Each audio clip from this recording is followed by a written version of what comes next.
നമസ്കാരം, P S C today YouTube ചാനലിലേക്ക് ഏവർക്കും സ്വാഗതം. സുഹൃത്തുക്കളെ, നമ്മൾ ഇന്ന് നോക്കാൻ പോകുന്നത് 2025 ചോദിച്ച IT ആൻഡ് സൈബർ ലായുടെ പ്രീവിയസ് ക്വസ്റ്റ്യൻസ് ഡിസ്കഷൻ ആണ്. സുഹൃത്തുക്കൾ ശ്രദ്ധിക്കുക, പ്രത്യേകിച്ച് CP ഉള്ള സുഹൃത്തുക്കൾ വ്യക്തമായിട്ട് പഠിക്കേണ്ട മേഖലയാണ് IT ആൻഡ് സൈബർ ലാ.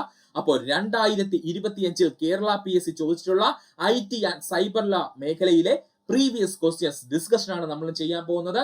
നമുക്ക് സമയം കളയേണ്ട, ക്ലാസ്സിലേക്ക് പോകാം. ക്ലാസ്സിലേക്ക് കടക്കുന്നതിന് മുമ്പ് സുഹൃത്തുക്കളെ, ദയവ് ചെയ്ത് ഈ വീഡിയോ കാണുന്ന എല്ലാ സുഹൃത്തുക്കളും നമ്മുടെ ചാനൽ സബ്സ്ക്രൈബ് ചെയ്യുക. അതിനോടൊപ്പം തന്നെ നമ്മുടെ ഈ വീഡിയോ ഇഷ്ടമായി എങ്കിൽ നിങ്ങളുടെ ലൈക്കുകൾ നൽകുക. നിങ്ങളുടെ വിലയേറിയ അഭിപ്രായങ്ങൾ കമന്റ് രൂപത്തിൽ രേഖപ്പെടുത്തുക. അതിനോടൊപ്പം തന്നെ നിങ്ങൾക്ക് നമ്മുടെ ചാനൽ ഇഷ്ടമായി എങ്കിൽ നിങ്ങളുടെ ഒരു സുഹൃത്തുക്കൾ കൂടി ദയവ് ചെയ്ത് ഷെയർ ചെയ്ത് കൊടുക്കുക. അപ്പോൾ നമുക്ക് സമയം കളയേണ്ട, ക്ലാസ്സിലേക്ക് പോകാം. ഡാഷിന് ഉദാഹരണമാണ് ആന്റി വൈറസ് സോഫ്റ്റ്വെയർ. ഉത്തരം ഓപ്ഷൻ ബി. യൂട്ടിലിറ്റി സോഫ്റ്റ്വെയറുകൾക്ക് ഉദാഹരണമാണ് ആന്റി വൈറസ് സോഫ്റ്റ്വെയർ എന്ന് പറയുന്നത്.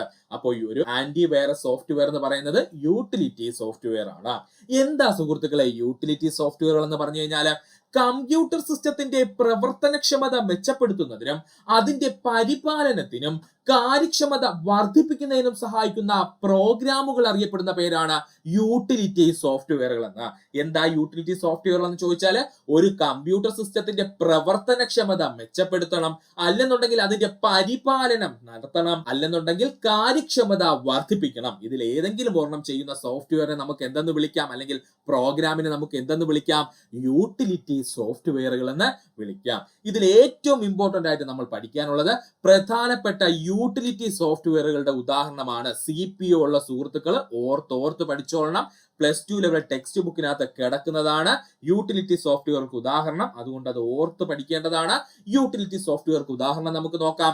ആന്റി വൈറസ് സോഫ്റ്റ്വെയറുകൾ ഏറ്റവും കൂടുതൽ PSC പ്രീവിയസ് ആയി ചോദിച്ചിട്ടുള്ളത് ആന്റി വൈറസ് സോഫ്റ്റ്വെയർ. ഏത് തരം സോഫ്റ്റ്വെയർ ഉദാഹരണം എന്ന് ചോദിച്ചാൽ യൂട്ടിലിറ്റി സോഫ്റ്റ്വെയർ ഉദാഹരണമാണ് ഡിസ്ക് ക്ലീനർ ടൂളുകൾ, സിസ്റ്റം ഒപ്റ്റിമൈസറുകൾ, ബാക്കപ്പ് ആൻഡ് റിക്കവറി ടൂളുകൾ, ഫയൽ കംപ്രഷൻ ടൂളുകൾ, അൺഇൻസ്റ്റാളറുകൾ, ഡിസ്ക് ഡീഫ്രാഗ്മെന്റുകൾ, ഫയൽ മാനേജർമാർ, ഈ സിസ്റ്റം മോണിറ്ററിംഗ് ടൂളുകൾ. ഇത്രയും യൂട്ടിലിറ്റി സോഫ്റ്റ്വെയറുകളുടെ ഉദാഹരണമാണ്. ശ്രദ്ധിച്ചോളണേ. ആന്റിവൈറസ് സോഫ്റ്റ്വെയർ, ഡിസ്ക് ക്ലീനപ്പ് ടൂളുകൾ, സിസ്റ്റം ഓപ്റ്റിമൈസറുകൾ, ബാക്കപ്പ് ആൻഡ് റിക്കവറി ടൂളുകൾ, ഫയൽ കംപ്രഷർ ടൂളുകൾ, അൺഇൻസ്റ്റാളറുകൾ, ഡിസ്ക് ഡീഫ്രാഗ്മെന്ററുകൾ, ഫയൽ മാനേജർമാർ, സിസ്റ്റം മോണിറ്ററിംഗ് ടൂളുകൾ. ഇവയെല്ലാം എന്തിനു ഉദാഹരണമാണ്? യൂട്ടിലിറ്റി സോഫ്റ്റ്വെയറുകൾക്ക് ഉദാഹരണമാണ്. രണ്ടാമത്തെ ചോദ്യം, HDMI പൂർണ്ണ രൂപം എന്താണ്? ശരിയായ ഉത്തരം എന്തായിരുന്നു? Option C. High definition multimedia interface എന്നാണ് HDMI അറിയപ്പെടുന്നത്. HDMI പൂർണ്ണ രൂപം എന്താണ്? ഹൈ ഡെഫിനിഷൻ മൾട്ടിമീഡിയ ഇന്റർഫേസ് എന്നാണ് HDMI പൂർണ്ണ രൂപം. ഇനി PSC പ്രീവിയസ് ആയി ചോദിച്ചിട്ടുള്ള പ്രധാനപ്പെട്ട പൂർണ്ണ രൂപങ്ങളാണ് നമ്മൾ നോക്കാൻ പോകുന്നത്. പ്രത്യേകിച്ച് കമ്പ്യൂട്ടറുമായി ബന്ധപ്പെട്ടിട്ട് ശ്രദ്ധിക്കുക. PSC പ്രീവിയസ് ആയി ചോദിച്ച പോയിന്റ്സ് മാത്രമേ നമ്മൾ ഇൻക്ലൂഡ് ചെയ്തിട്ടുള്ളൂ. നോക്കാം നമുക്ക്. CPU അഥവാ സെൻട്രൽ പ്രോസസിംഗ് യൂണിറ്റ് എന്നറിയപ്പെടുന്നു. CPU എന്ന് പറഞ്ഞാൽ എന്താണ്? സെൻട്രൽ പ്രോസസിംഗ് യൂണിറ്റ് എന്നാണ്. റാം എന്ന് പറഞ്ഞാൽ റാൻഡം ആക്സസ് മെമ്മറി എന്നാണ്. റാം എന്ന് പറഞ്ഞു കഴിഞ്ഞാൽ റാൻഡം ആക്സസ് മെമ്മറി എന്നാണ്. റോം എന്ന് പറഞ്ഞാൽ റീഡ് ഓൺലി മെമ്മറി എന്നാണ്. റോം എന്ന് പറഞ്ഞു കഴിഞ്ഞാൽ റീഡ് ഓൺലി മെമ്മറി എന്നാണ്. HDD എന്ന് പറഞ്ഞാൽ ഹാർഡ് ഡിസ്ക് ഡ്രൈവ് എന്നാണ്. നമ്മൾ ഒരുപാട് കേട്ട് കാണും. HDD എന്ന് പറഞ്ഞാൽ ഹാർഡ് ഡിസ്ക് ഡ്രൈവ് എന്നാണ്. SSD എന്ന് പറഞ്ഞാൽ സോളിഡ് സ്റ്റേറ്റ് ഡ്രൈവ് എന്നാണ്. SSD എന്ന് പറഞ്ഞാൽ സോളിഡ് സ്റ്റേറ്റ് ഡ്രൈവ് എന്നാണ്. USB എന്ന് പറഞ്ഞാൽ യൂണിവേഴ്സൽ സീരിയൽ ബസ് എന്നാണ്. USB എന്ന് പറഞ്ഞു കഴിഞ്ഞാൽ യൂണിവേഴ്സൽ സീരിയൽ ബസ് എന്നാണ്. OS എന്ന് പറഞ്ഞാൽ ഓപ്പറേറ്റിംഗ് സിസ്റ്റം എന്നാണ് അർത്ഥം. OS എന്ന് പറഞ്ഞു കഴിഞ്ഞാൽ ഓപ്പറേറ്റിംഗ് സിസ്റ്റം എന്നാണ് അർത്ഥം. WWW എന്ന് പറഞ്ഞാൽ വേൾഡ് വൈഡ് വെബ് എന്നാണ് അർത്ഥം. WWW എന്ന് പറഞ്ഞാൽ വേൾഡ് വൈഡ് വെബ് എന്നാണ് അർത്ഥം. URL എന്ന് പറഞ്ഞാൽ യൂണിഫോം റിസോഴ്സ് ലൊക്കേറ്റർ എന്നാണ്. URL എന്ന് പറഞ്ഞു കഴിഞ്ഞാൽ യൂണിഫോം റിസോഴ്സ് ലൊക്കേറ്റർ എന്നാണ്. HTTP എന്ന് പറഞ്ഞു കഴിഞ്ഞാൽ ഹൈപ്പർ ടെക്സ്റ്റ് ട്രാൻസ്ഫർ പ്രോട്ടോകോൾ എന്നാണ്. HTTP എന്ന് പറഞ്ഞാൽ ഹൈപ്പർ ടെക്സ്റ്റ് ട്രാൻസ്ഫർ പ്രോട്ടോകോൾ എന്നാണ്. HTTPS ആണെങ്കിലോ അത് hyper text transfer protocol secure ആണ്. HTTPS എന്നാണ് ചോദിച്ചിരിക്കുന്നതെങ്കിൽ അത് hyper text transfer protocol secure ആണ്. IP internet protocol. IP എന്ന് പറഞ്ഞാൽ ഇന്റർനെറ്റ് പ്രോട്ടോകോൾ ആണ്. വൈഫൈ എന്ന് വെച്ചാൽ വയർലെസ് ഫിഡിലിറ്റി ആണ്. വൈഫൈ എന്ന് പറഞ്ഞാൽ വയർലെസ് ഫിഡിലിറ്റി എന്നാണ്. PDF എന്ന് പറഞ്ഞാൽ പോർട്ടബിൾ ഡോക്യുമെന്റ് ഫോർമാറ്റ് എന്നാണ്. PDF എന്ന് പറഞ്ഞു കഴിഞ്ഞാൽ പോർട്ടബിൾ ഡോക്യുമെന്റ് ഫോർമാറ്റ് എന്നാണ്. GUI എന്ന് പറഞ്ഞാൽ ഗ്രാഫിക്കൽ യൂസർ ഇന്റർഫേസ് എന്നാണ്. GUI എന്ന് പറഞ്ഞാൽ ഗ്രാഫിക്കൽ യൂസർ ഇന്റർഫേസ് എന്നാണ്. VPN എന്ന് പറഞ്ഞു കഴിഞ്ഞാൽ വെർച്വൽ പ്രൈവറ്റ് നെറ്റ്വർക്ക് എന്നാണ്. VPN എന്ന് പറഞ്ഞാൽ എന്താണ്? വെർച്വൽ പ്രൈവറ്റ് നെറ്റ്വർക്ക് എന്നാണ്. HTML എന്ന് പറഞ്ഞാൽ ഹൈപ്പർ ടെക്സ്റ്റ് മാർക്കപ്പ് ലാംഗ്വേജ് എന്നാണ്. HTML എന്ന് പറഞ്ഞാൽ ഹൈപ്പർ ടെക്സ്റ്റ് മാർക്കപ്പ് ലാംഗ്വേജ് എന്നാണ്. ജിംബിൽ ഒരു ആനിമേഷൻ സേവ് ചെയ്യാൻ അതിനെ ഡാഷ് ഫോർമാറ്റിൽ സേവ് ചെയ്യണം. ഓപ്ഷൻ എ GIF അല്ലെങ്കിൽ GIF ഫോർമാറ്റിൽ സേവ് ചെയ്യണം. ജിംബിൽ ഒരു ആനിമേഷൻ സേവ് ചെയ്യാൻ അതിനെ ഡാഷ് ഫോർമാറ്റിൽ സേവ് ചെയ്യണം. ഒന്നുകിൽ നമുക്ക് പറയാം GIF എന്ന് പറയാം, അല്ലെങ്കിൽ മറ്റൊരു പേരിൽ അറിയപ്പെടുന്നത് GIF ഫോർമാറ്റ് എന്നാണ്. ഇനി നമുക്ക് പ്രധാനപ്പെട്ട കുറച്ച് ഫോർമാറ്റ്സ് നോക്കാം. XCF എന്ന് വെച്ചാൽ ജിംബ് എക്സ്പെരിമെന്റൽ കമ്പ്യൂട്ടിംഗ് ഫെസിലിറ്റി എന്നാണ് അർത്ഥം. XCF എന്ന് പറഞ്ഞാൽ ജിംബ് എക്സ്പെരിമെന്റൽ കമ്പ്യൂട്ടിംഗ് ഫെസിലിറ്റി എന്നാണ് അർത്ഥം. ഈ XCFന്റെ പ്രത്യേകത എന്താ? ജിംബിന്റെ സ്വന്തം അല്ലെങ്കിൽ നേറ്റീവ് ആയിട്ടുള്ള ഫയൽ ഫോർമാറ്റ് എന്ന് ചോദിച്ചാൽ അത് XCF ആണ്. ജിംബിന്റെ സ്വന്തമായിട്ടുള്ള അല്ലെങ്കിൽ നേറ്റീവ് ആയിട്ടുള്ള ഫയൽ ഫോർമാറ്റ് എന്ന് ചോദിച്ചാൽ അത് ഏതാണ്? XCF ആണ്. ശ്രദ്ധിച്ചോളണം. XCF എന്ന് പറഞ്ഞു കഴിഞ്ഞാൽ എന്താണ്? ജിംബ് എക്സ്പെരിമെന്റൽ കമ്പ്യൂട്ടിംഗ് ഫെസിലിറ്റി എന്നാണ് അർത്ഥം. അടുത്തതാണ് നമുക്ക് എല്ലാവർക്കും അറിയാവുന്ന JPEG അല്ലെങ്കിൽ JPEG എന്ന് പറയുന്നത് ജോയിന്റ് ഫോട്ടോഗ്രാഫിക് എക്സ്പേർട്ട് ഗ്രൂപ്പ് എന്നാണ് അർത്ഥം കേട്ടോ.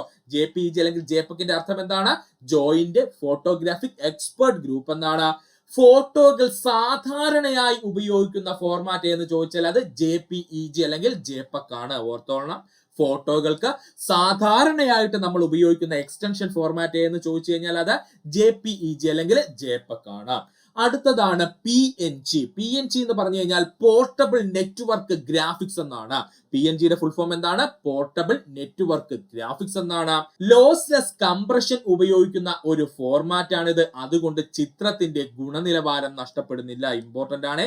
ചിത്രത്തിന്റെ ഗുണനിലവാരം നഷ്ടപ്പെടാതെ തന്നെ നമുക്കൊരു ഫോട്ടോ കംപ്രസ് ചെയ്ത് ലഭിക്കാൻ വേണ്ടി നമ്മൾ ഉപയോഗിക്കുന്ന ഫോർമാറ്റ് ആണ് PNG ഫോർമാറ്റ് അഥവാ പോർട്ടബിൾ നെറ്റ്വർക്ക് ഗ്രാഫിക്സ് എന്ന് പറയും. ഓർത്തോളണം.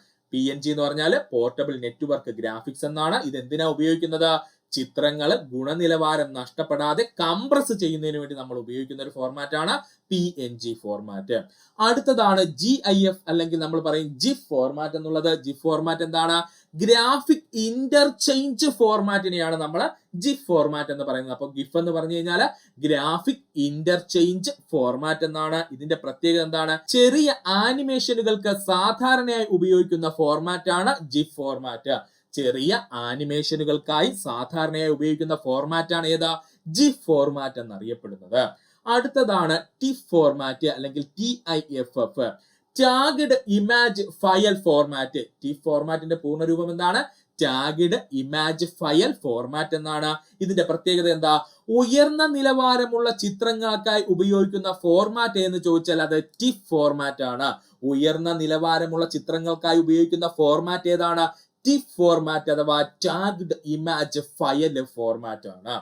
അടുത്തതാണ് WebP.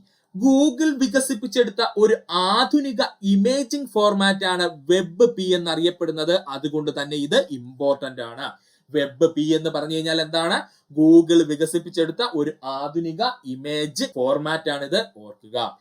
PSD Photoshop document. PSD എന്ന് വെച്ചാൽ എന്താണ്? Photoshop document. അഡോൾബ് ഫോട്ടോഷോപ്പിന്റെ നേറ്റീവ് ഫയൽ ഫോർമാറ്റ് അറിയപ്പെടുന്ന പേരാണ് PSD എന്നുള്ളത്. അഡോൾബ് ഫോട്ടോഷോപ്പിന്റെ സ്വന്തം നേറ്റീവ് ആയിട്ടുള്ള ഫോർമാറ്റ് എന്ന് ചോദിച്ചാൽ അത് PSD ആണ്. ഓർക്കുക. താഴെ പറയുന്നവയിൽ വെബ് ബ്രൗസർ അല്ലാത്തത് ഏതാണ്? നമുക്ക് എല്ലാവർക്കും അറിയാം. ഓപ്ഷൻ സി ഗൂഗിൾ ആണ്. താഴെ പറയുന്നവയിൽ വെബ് ബ്രൗസർ അല്ലാത്തത് എന്ന് ചോദിച്ചാൽ അത് ഗൂഗിൾ ആണ്. വെബ് ബ്രൗസറുകൾക്ക് ഉദാഹരണം ചോദിച്ചു കഴിഞ്ഞാൽ ഗൂഗിൾ ക്രോം എന്ന് പറയുന്നത് വെബ് ബ്രൗസർ ആണ്. പക്ഷെ ഗൂഗിൾ എന്ന് മാത്രം തന്നിരുന്നാൽ അത് സെർച്ച് എഞ്ചിൻ ആണ്, അല്ലാതെ അത് വെബ് ബ്രൗസർ അല്ല. പലരും തെറ്റിക്കുന്ന പോയിന്റ് ആണ്.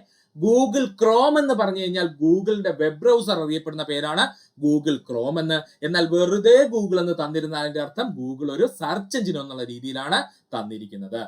Mozilla Firefox, Microsoft Edge, Safari, Opera, Brave, Vivaldi. ഓർത്തോളണം. പ്രധാനപ്പെട്ട വെബ് ബ്രൗസിംഗ് സോഫ്റ്റ്വെയർക്ക് ഉദാഹരണം ചോദിച്ചു കഴിഞ്ഞാൽ Google Chrome, Mozilla Firefox, Microsoft Edge, Safari, Opera, Brave, Vivaldi. ബ്രൈവും വിവാൾഡിയും ഓർത്തു വെച്ചോളണം കേട്ടോ. ബ്രൈവും വിവാൾഡിയും കൂടെ ഓർക്കുക. സ്മാർട്ട് ഹോം ഉപകരണങ്ങളെ ബന്ധിപ്പിക്കാനും നിയന്ത്രിക്കാനും മൊബൈൽ ഉപകരണങ്ങളെ പ്രാപ്തമാക്കുന്ന സാങ്കേതിക വിദ്യ അറിയപ്പെടുന്ന പേരെന്താണ്? ഇന്റർനെറ്റ് ഓഫ് തിങ്സ് എന്നാണ്. സ്മാർട്ട് ഹോം ഉപകരണങ്ങളെ ബന്ധിപ്പിക്കാനും നിയന്ത്രിക്കാനും മൊബൈൽ ഉപകരണങ്ങളെ പ്രാപ്തമാക്കുന്ന സാങ്കേതിക വിദ്യ അറിയപ്പെടുന്ന പേര് ഇന്റർനെറ്റ് ഓഫ് തിങ്സ് എന്നാണ്. എന്താണ് ഇന്റർനെറ്റ് ഓഫ് തിങ്സ് അഥവാ IoT എന്ന് പറഞ്ഞു കഴിഞ്ഞാല് നമ്മൾ സാധാരണയായി ഉപയോഗിക്കുന്ന വസ്തുക്കളെ ഇന്റർനെറ്റുമായി ബന്ധിപ്പിച്ച് അവയെ സ്മാർട്ട് ആക്കുന്നതിനെ നമ്മൾ IoT അഥവാ ഇന്റർനെറ്റ് ഓഫ് തിങ്സ് എന്ന് പറയുന്നു. എന്താ ഇന്റർനെറ്റ് ഓഫ് തിങ്സ് എന്ന് പറഞ്ഞാൽ നമ്മൾ സാധാരണയായി ഉപയോഗിക്കുന്ന വസ്തുക്കളെ ഇന്റർനെറ്റുമായി ബന്ധിപ്പിച്ച് അവയെ സ്മാർട്ട് ആക്കുന്നതിനെ നമ്മൾ IoT അഥവാ ഇന്റർനെറ്റ് ഓഫ് തിങ്സ് എന്ന് പറയുന്നു. IoTയുടെ പ്രധാനപ്പെട്ട ഉദാഹരണങ്ങൾ ഇനി ചോദിക്കാൻ സാധ്യതയുണ്ട്. ഏതൊക്കെയാണ്? സ്മാർട്ട് ലൈറ്റുകള്, സ്മാർട്ട് തെർമോസ്റ്റാറ്റുകള്, സ്മാർട്ട് ലോക്കുകള്, സ്മാർട്ട് സെക്യൂരിറ്റി ക്യാമറകള്, സ്മാർട്ട് വാച്ചുകള്, സ്മാർട്ട് ട്രാഫിക് ലൈറ്റുകള്, സ്മാർട്ട് സ്ട്രീറ്റ് ലൈറ്റുകള്. ഇവയെല്ലാം എന്തിന് ഉദാഹരണമാണ്? IoTക്ക് ഉദാഹരണമാണ്. ശ്രദ്ധിച്ചോളണേ. IoTയുടെ പ്രധാനപ്പെട്ട ഉദാഹരണങ്ങൾ അല്ലെങ്കിൽ ഇന്റർനെറ്റ് ഓഫ് തിങ്സിന്റെ പ്രധാനപ്പെട്ട ഉദാഹരണങ്ങൾ ഏതൊക്കെയാ? സ്മാർട്ട് ലൈറ്റുകൾ നമുക്ക് പറയാം, സ്മാർട്ട് തെർമോസ്റ്റാറ്റുകൾ നമുക്ക് പറയാം, സ്മാർട്ട് ലോക്കുകൾ ഉണ്ട്, സ്മാർട്ട് സെക്യൂരിറ്റി ക്യാമറകൾ ഉണ്ട്, സ്മാർട്ട് വാച്ചുകൾ ഇമ്പോർട്ടന്റ് ആണ്. സ്മാർട്ട് വാച്ച് എന്ന് പറയുന്നത് ഒരു IoT അഥവാ ഇന്റർനെറ്റ് ഓഫ് തിങ്സിന് ഉദാഹരണമാണ്. സ്മാർട്ട് ട്രാഫിക് ലൈറ്റുകൾ ഉണ്ട്, സ്മാർട്ട് സ്ട്രീറ്റ് ലൈറ്റുകൾ, ഇവയെല്ലാം IoT അഥവാ ഇന്റർനെറ്റ് ഓഫ് തിങ്സിന് ഉദാഹരണമാണ്. CPUവിനോട് ഏറ്റവും അടുത്ത് സ്ഥിതി ചെയ്യുന്നതും ഏറ്റവും വേഗതയേറിയതുമായ മെമ്മറി ഘടകം ഏതാണ്? ഓപ്ഷൻ എ ക്യാഷ് മെമ്മറിയാണ്. CPUവിനോട് ഏറ്റവും അടുത്ത് സ്ഥിതി ചെയ്യുന്നതും ഏറ്റവും വേഗതയേറിയതുമായ മെമ്മറി ഘടകം എന്ന് ചോദിച്ചാൽ അത് ക്യാഷ് മെമ്മറിയാണ്. അപ്പൊ നമുക്ക് ക്യാഷ് മെമ്മറിയെ കുറിച്ചൊന്ന് നോക്കാം. CPUവിനോട് ഏറ്റവും വേഗത്തിൽ ഡാറ്റ ലഭ്യമാക്കുന്ന മെമ്മറിയാണ് ക്യാഷ് മെമ്മറി എന്നറിയപ്പെടുന്നത്.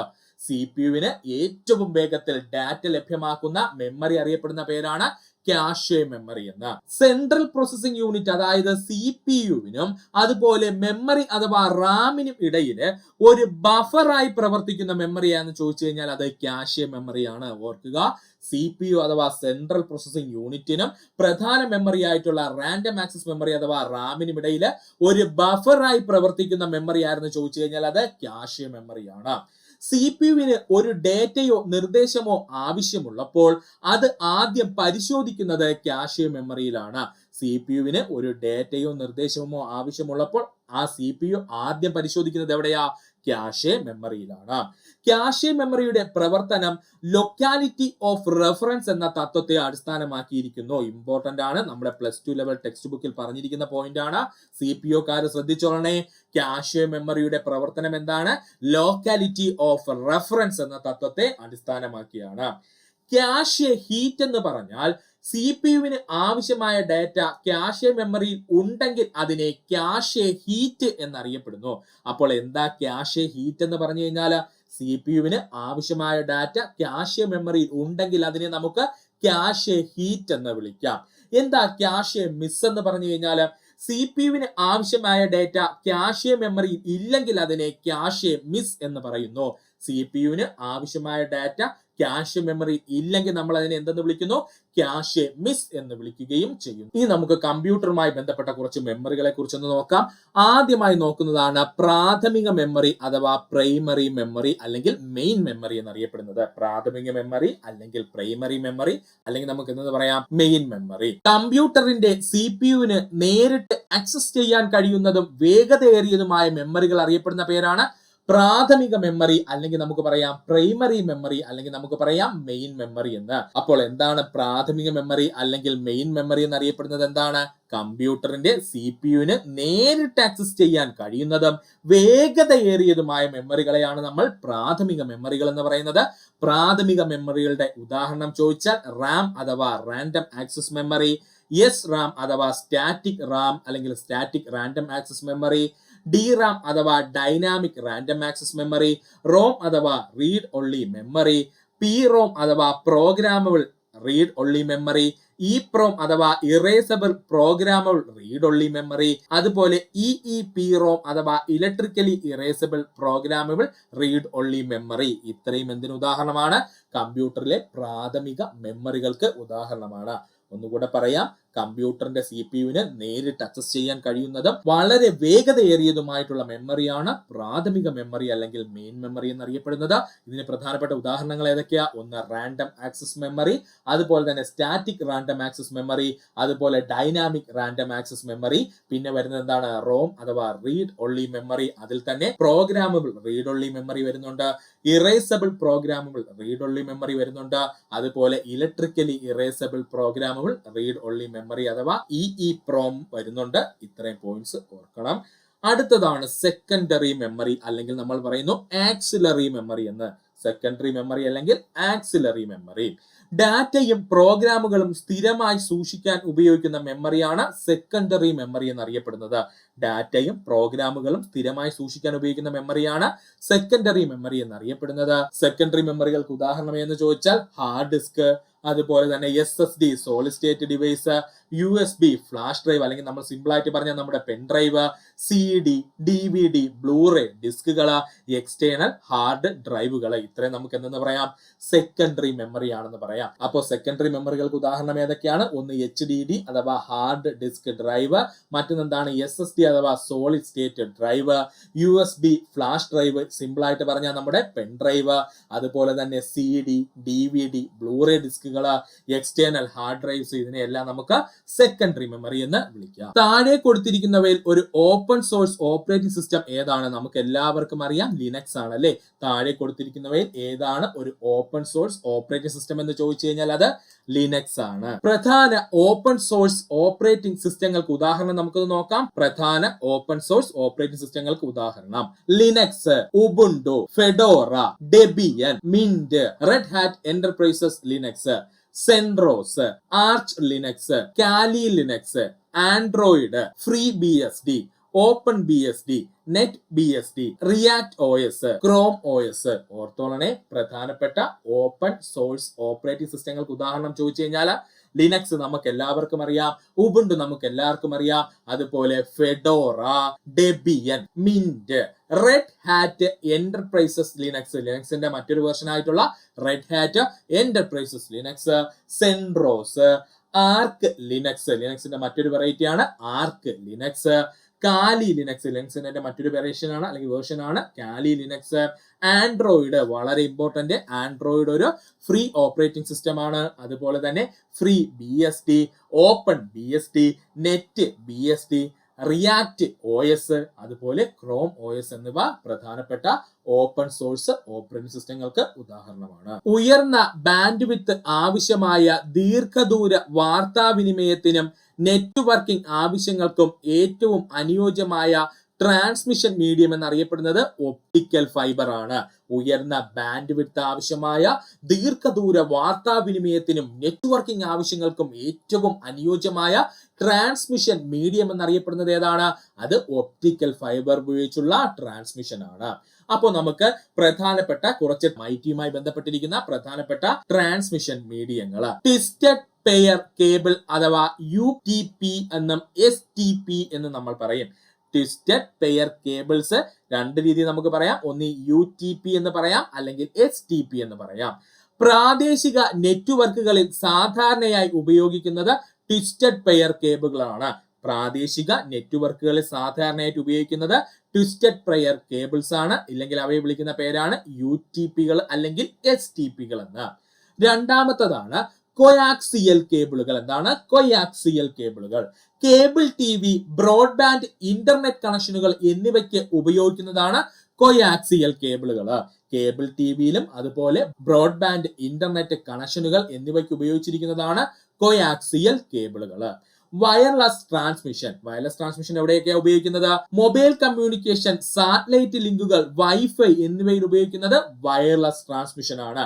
വയർലെസ് ട്രാൻസ്മിഷൻ എവിടെയൊക്കെയാണ് ഉപയോഗിക്കുന്നത്? മൊബൈൽ കമ്മ്യൂണിക്കേഷന്, സാറ്റലൈറ്റ് ലിങ്കുകൾക്ക്, അതുപോലെ തന്നെ വൈഫൈ എന്നിവയിൽ സാധാരണയായിട്ട് ഉപയോഗിക്കുന്നത് എന്താണ്? വയർലെസ് ട്രാൻസ്മിഷൻ ആണ്. ഇനി നമുക്ക് നോക്കുവാനുള്ളത് ഫൈബർ ഒപ്റ്റിക്സിന്റെ മേന്മകളാണ് കേട്ടോ. ഇത് ഒരുപാട് തവണ PSC പ്രീവിയസ് ആയി ചോദിച്ചിട്ടുള്ളതാണ്. ഫൈബർ ഒപ്റ്റിക്സിന്റെ മേന്മകള്: അത്യധികം ഉയർന്ന ബാൻഡ് വിഡ്ത്ത്, അത്യധികം ഉയർന്ന ബാൻഡ് വിഡ്ത്ത്, ദീർഘദൂര പ്രക്ഷേപണം, വൈദ്യുത കാന്തിക ഇടപെടലുകളോടുള്ള പ്രതിരോധം, മികച്ച സുരക്ഷ, ഭാരക്കുറവും വളരെ ചെറിയ സൈസും, ഭാരക്കുറവും വളരെ ചെറുതുമായിരിക്കും ഫൈബർ ഒപ്റ്റിക്സ് എന്ന് പറയുന്നത്. ഓർത്തോളുക, ഫൈബർ ഒപ്റ്റിക്സിന്റെ പ്രധാനപ്പെട്ട മേന്മകൾ എന്തൊക്കെയാണ്? അത്യധികം ഉയർന്ന ബാൻഡ് വിഡ്ത്ത് ഉണ്ട്, ദീർഘദൂരം പ്രക്ഷേപണം ചെയ്യാൻ കഴിയും, അതുപോലെ വൈദ്യുത കാന്തിക ഇടപെടലുകളുള്ള പ്രതിരോധമുണ്ട്, മികച്ച സുരക്ഷയുണ്ട് ഫൈബർ ഒപ്റ്റിക്സിന്, അതുപോലെ തന്നെ ഭാരക്കുറവും ചെറുതുമാണ് എന്ത് ഫൈബർ ഒപ്റ്റിക്സ് എന്നുള്ളത്. വേൾഡ് വൈഡ് വെബിന്റെ പ്രധാന ഉദ്ദേശം എന്താണ്? ഉത്തരം എന്താ? ഹൈപ്പർ ടെക്സ്റ്റ് അടിസ്ഥാനമാക്കിയുള്ള ഡോക്യുമെന്റുകൾ കൈകാര്യം ചെയ്യലാണ് കേട്ടോ. അപ്പോൾ വേൾഡ് വൈഡ് വെബിന്റെ പ്രധാന ഉദ്ദേശം എന്തെന്ന് ചോദിച്ചു കഴിഞ്ഞാൽ ഹൈപ്പർ ടെക്സ്റ്റ് അടിസ്ഥാനമാക്കിയുള്ള ഡോക്യുമെന്റുകൾ കൈകാര്യം ചെയ്യലാണ് ആരുടെ ജോലി? വേൾഡ് വൈഡ് വെബിന്റെ പ്രധാന ഉദ്ദേശം എന്ന് പറയുന്നത്. അപ്പോൾ നമുക്ക് വേൾഡ് വൈഡ് വെബിന്റെ പ്രധാന പ്രവർത്തനങ്ങൾ ഒന്ന് നോക്കാം, ശ്രദ്ധിച്ചോളണേ. വേൾഡ് വൈഡ് വെബിന്റെ പ്രധാന പ്രവർത്തനങ്ങൾ: വിവരങ്ങൾ കണ്ടെത്തലും പ്രദർശനവും, ഹൈപ്പർ ലിങ്കുകളിലൂടെയുള്ള നാവിഗേഷൻ, ഡേറ്റ കൈമാറ്റവും ആശയവിനിമയവും, ഓൺലൈൻ സേവനങ്ങൾ നൽകലും ഉപയോഗിക്കലും, വിവരങ്ങൾ പ്രസിദ്ധീകരിക്കാനും ഹോസ്റ്റ്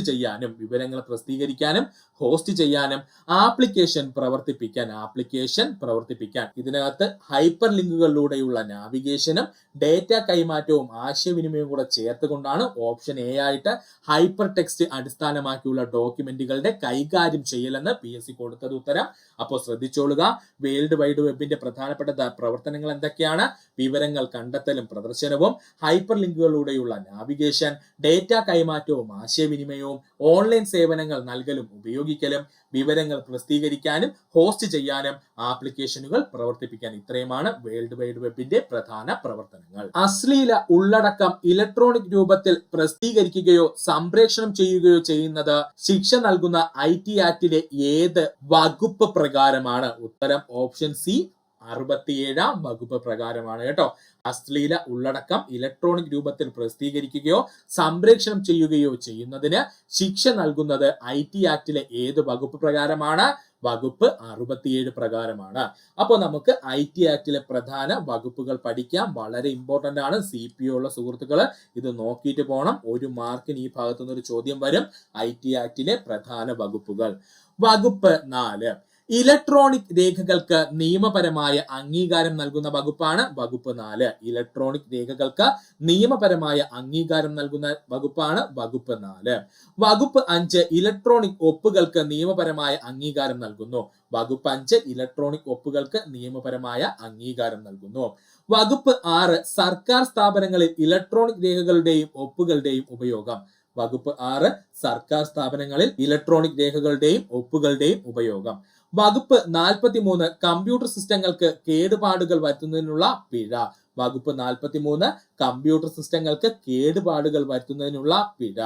വകുപ്പ് 43A പറയുന്നത് സെൻസിറ്റീവ് വ്യക്തിഗത ഡേറ്റ ചോർച്ച ചെയ്യുന്നതുമായി ബന്ധപ്പെട്ടിരിക്കുന്നു. വകുപ്പ് 43A സെൻസിറ്റീവ് വ്യക്തിഗത ഡേറ്റ ചോർച്ചകളുമായി ബന്ധപ്പെട്ടിരിക്കുന്നു. വകുപ്പ് 65 കമ്പ്യൂട്ടർ സോഴ്സ് ഡോക്യുമെന്റുകൾ ടാമ്പർ ചെയ്യുന്നതുമായി ബന്ധപ്പെട്ടിരിക്കുന്നു.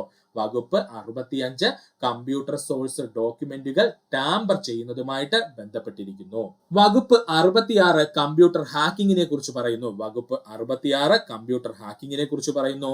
വകുപ്പ് 66C വ്യക്തിഗത വിവരങ്ങൾ മോഷ്ടിക്കലുമായി ബന്ധപ്പെട്ടിരിക്കുന്നു. വകുപ്പ് 66 കമ്പ്യൂട്ടർ അല്ലെങ്കിൽ മറ്റ് ഇലക്ട്രോണിക്സ് ഉപകരണങ്ങൾ ഉപയോഗിച്ച് വ്യക്തിഗത വിവരങ്ങൾ മോഷ്ടിക്കലുമായി ബന്ധപ്പെട്ടിരിക്കുന്നു. വകുപ്പ് 66D വഞ്ചനാപരമായ വേഷം മാറൽ കുറ്റകരമാണെന്ന് പറയുന്നു. 66D വഞ്ചനാപരമായ വേഷം മാറൽ കുറ്റകരമാണെന്ന് പറയുന്നു. അതായത് ഓൺലൈനിലൂടെ വേറൊരാളാണെന്ന് പറഞ്ഞ് ചീറ്റ് ചെയ്യുന്ന പരിപാടി കേട്ടോ. വകുപ്പ് 66E എന്താ പറഞ്ഞിരിക്കുന്നത്? സ്വകാര്യത ലംഘിച്ച് ചിത്രങ്ങൾ പ്രസിദ്ധീകരിക്കുന്നത്. വകുപ്പ് 66E എന്താ പറയുന്നത്? സ്വകാര്യത ലംഘിച്ച് ചിത്രങ്ങൾ പ്രസിദ്ധീകരിക്കുന്നതിനെ കുറിച്ച് പറഞ്ഞിരിക്കുന്നു. വകുപ്പ് 66F സൈബർ ടെററിസം അഥവാ സൈബർ ഭീകരവാദം. വകുപ്പ് 66F സൈബർ ടെററിസം അഥവാ സൈബർ ഭീകരവാദം. ഇതാണ് PSC ഏറ്റവും കൂടുതൽ പ്രീവിയസ് ആയി ചോദിച്ച വകുപ്പ്. അതുകൊണ്ട് ഇതിനൊന്ന് ഇമ്പോർട്ടൻസ് കൊടുക്കുക. വകുപ്പ് 67 അശ്ലീല വിവരങ്ങൾ പ്രസിദ്ധീകരിക്കുക. ഇതാണ് ഇപ്പോൾ PSC ചോദിച്ചത്. വകുപ്പ് 67 അശ്ലീല വിവരങ്ങൾ പ്രസിദ്ധീകരിക്കുക. വകുപ്പ് 67A ആണെങ്കിൽ ലൈംഗിക വ്യക്തമാക്കുന്ന ചിത്രങ്ങൾ പ്രസിദ്ധീകരിക്കുക. സത്യത്തിൽ 67A ആണ് അവിടെ ഉത്തരമായി വരേണ്ടത്. കുഴപ്പമില്ല, പക്ഷെ PSC 67 കൊടുത്തിട്ടുണ്ട്. വകുപ്പ് 67 ക്ലോസ് A എന്താ പറഞ്ഞിരിക്കുന്നത്? ലൈംഗികത വ്യക്തമാക്കുന്ന ചിത്രങ്ങൾ പ്രസിദ്ധീകരിക്കുന്നത് കുറ്റകരമാണ്. വകുപ്പ് 67B കുട്ടികളുടെ ലൈംഗിക ചൂഷണം. വകുപ്പ് 67B എന്താ പറഞ്ഞിരിക്കുന്നത്? കുട്ടികളുടെ ലൈംഗിക ചൂഷണം. എങ്ങനെ ഇന്റർനെറ്റ് ഉപയോഗിച്ചുള്ള കുട്ടികളുടെ ലൈംഗിക ചൂഷണത്തെ പറ്റിയാണ് എന്ത് പറഞ്ഞിരിക്കുന്നത്? 67B പറഞ്ഞിരിക്കുന്നത്. 69 വിവരങ്ങൾ തടസ്സപ്പെടുത്താനും നിരീക്ഷിക്കാനും ഡീക്രിപ്റ്റ് ചെയ്യുവാനുമുള്ള അധികാരത്തെ പറ്റി പറഞ്ഞിരിക്കുന്നു. വകുപ്പ് 69 വിവരങ്ങൾ തടസ്സപ്പെടുത്താനും നിരീക്ഷിക്കാനും ഡീക്രിപ്റ്റ് ചെയ്യാനുമുള്ള അധികാരത്തെ പറ്റി പറഞ്ഞിരിക്കുന്നു. വകുപ്പ് 69A എന്താ പറഞ്ഞിരിക്കുന്നത്? വെബ്സൈറ്റുകൾ ബ്ലോക്ക് ചെയ്യുവാനുള്ള ഗവൺമെന്റിന്റെ അധികാരത്തെ പറ്റി. വകുപ്പ് 69A എന്താ പറഞ്ഞിരിക്കുന്നത്? വെബ്സൈറ്റുകൾ ബ്ലോക്ക് ചെയ്യുവാനുള്ള ഗവൺമെന്റിന്റെ അധികാരത്തെ പറ്റിയിട്ടാണ് പറയുന്നത്. കോഡുകൾ വ്യത്യസ്തപ്പെടുത്തുന്നത് വരെ ഉള്ളടക്കം മാറാതെ നിൽക്കുന്ന വെബ് പേജുകളെ ഡാഷ് എന്ന് വിളിക്കുന്നു. ഉത്തരം എന്താണ്? സ്റ്റാറ്റിക് വെബ് പേജുകൾ. ഓർത്തോളണേ, കോഡുകൾ വ്യത്യാസപ്പെടുന്നത് വരെ ഉള്ളടക്കം മാറാതെ നിൽക്കുന്ന വെബ് പേജുകൾ എന്തെന്നാണ് അറിയപ്പെടുന്നത്? സ്റ്റാറ്റിക് വെബ് പേജുകൾ എന്നാണ് അറിയപ്പെടുന്നത്. എന്താ ഈ സ്റ്റാറ്റിക് വെബ് പേജുകൾ എന്ന് പറഞ്ഞാൽ? ഉപഭോക്താവ് പേജ് ലോഡ് ചെയ്യുമ്പോൾ വെബ് സെർവറിൽ സംഭരിച്ചിരിക്കുന്ന ഉള്ളടക്കം അതേപടി പ്രദർശിപ്പിക്കുന്നവയാണ് സ്റ്റാറ്റിക് വെബ് പേജുകൾ എന്ന് പറയുന്നത്. ശ്രദ്ധിച്ചോളണേ, എന്താ സ്റ്റാറ്റിക് വെബ് പേജുകൾ എന്ന് പറഞ്ഞാൽ? ഉപഭോക്താവ് പേജ് ലോഡ് ചെയ്യുമ്പോൾ വെബ് സെർവറിൽ സംഭരിച്ചിരിക്കുന്ന ഉള്ളടക്കം അതേപടി അങ്ങ് പ്രദർശിപ്പിക്കുന്നവയാണ് നമ്മൾ എന്ത് പറയുന്നത്?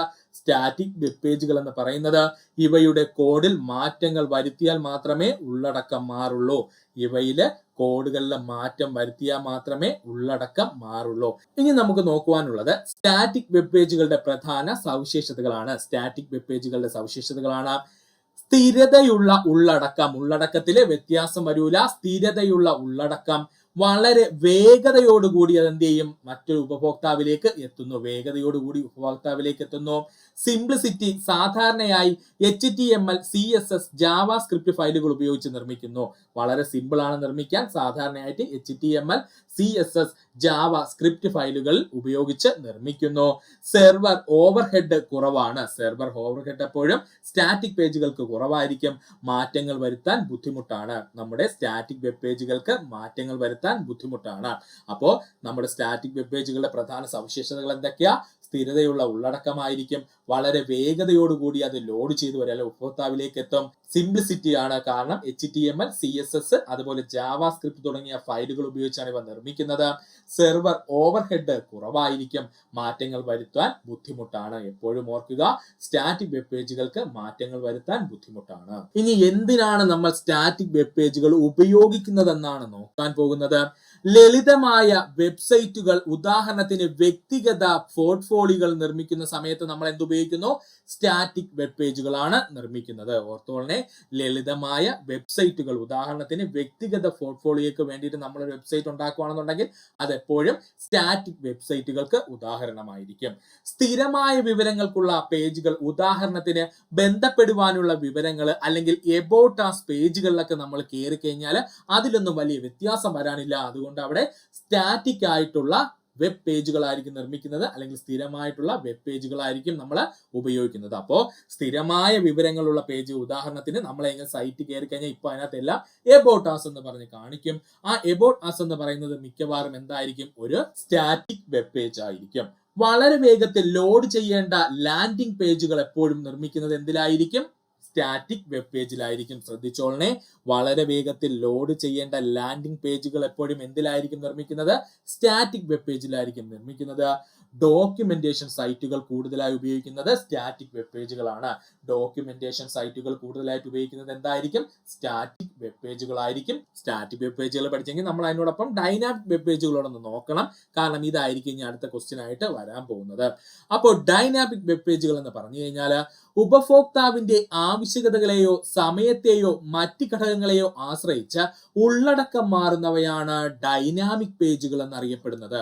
ഉപഭോക്താവിന്റെ ആവശ്യകതകളെയോ സമയത്തെയോ മറ്റു ഘടകങ്ങളെയോ ആശ്രയിച്ച് ഉള്ളടക്കം മാറുന്നവയാണ് ഡൈനാമിക് പേജുകൾ എന്ന പേരിൽ അറിയപ്പെടുന്ന അല്ലെങ്കിൽ ഡൈനാമിക് വെബ്സൈറ്റുകൾ എന്ന് അറിയപ്പെടുന്നത്.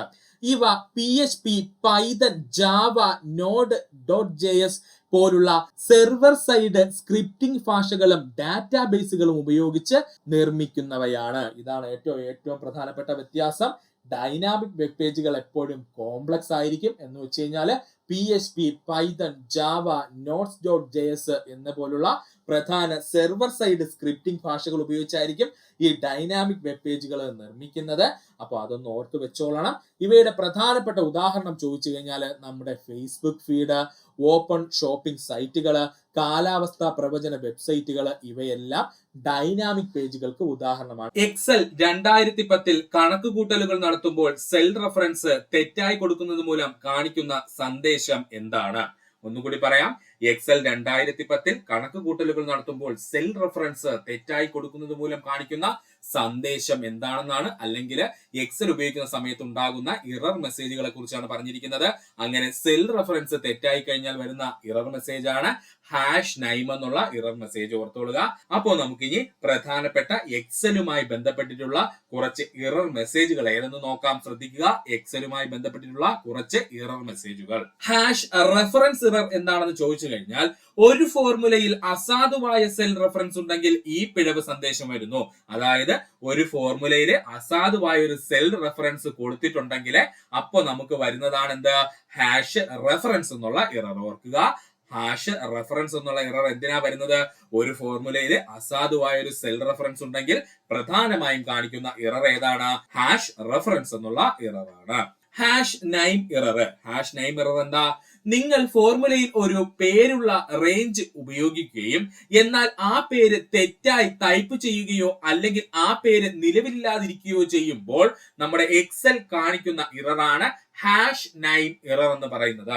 എന്താ #name ഇറർ എന്ന് പറഞ്ഞാല്, നിങ്ങൾ ഫോർമുലയിൽ ഒരു പേരുള്ള റേഞ്ച് ഉപയോഗിക്കുകയും എന്നാൽ ആ പേര് തെറ്റായിട്ട് ടൈപ്പ് ചെയ്യുകയോ അല്ലെങ്കിൽ ആ പേര് നിലവിലില്ലാതിരിക്കുകയോ ചെയ്യുമ്പോൾ വരുന്ന പിഴവ് സന്ദേശം ഏതാണ്? #name എന്നാണ്. #value error. അടുത്തതാണ് #value ഇറർ. ഫോർമുലയിൽ തെറ്റായ ഡേറ്റാ തരം ഉപയോഗിക്കുമ്പോഴാണ് ഈ പിഴവ് വരുന്നത്. ഉദാഹരണത്തിന് അക്കങ്ങൾ പ്രതീക്ഷിക്കുന്നിടത്ത് ടെക്സ്റ്റ് ഉപയോഗിക്കുമ്പോൾ അപ്പോൾ തന്നെ എന്താണ്? എക്സൽ #value ഇറർ കാണിക്കും കേട്ടോ. അപ്പോൾ #value ഇറർ എന്തിനാ വരുന്നത്? ഫോർമുലയിലെ തെറ്റായ ഡാറ്റാ തരം ഉപയോഗിക്കുമ്പോഴാണ് ഈ പിഴവ് വരുന്നത്.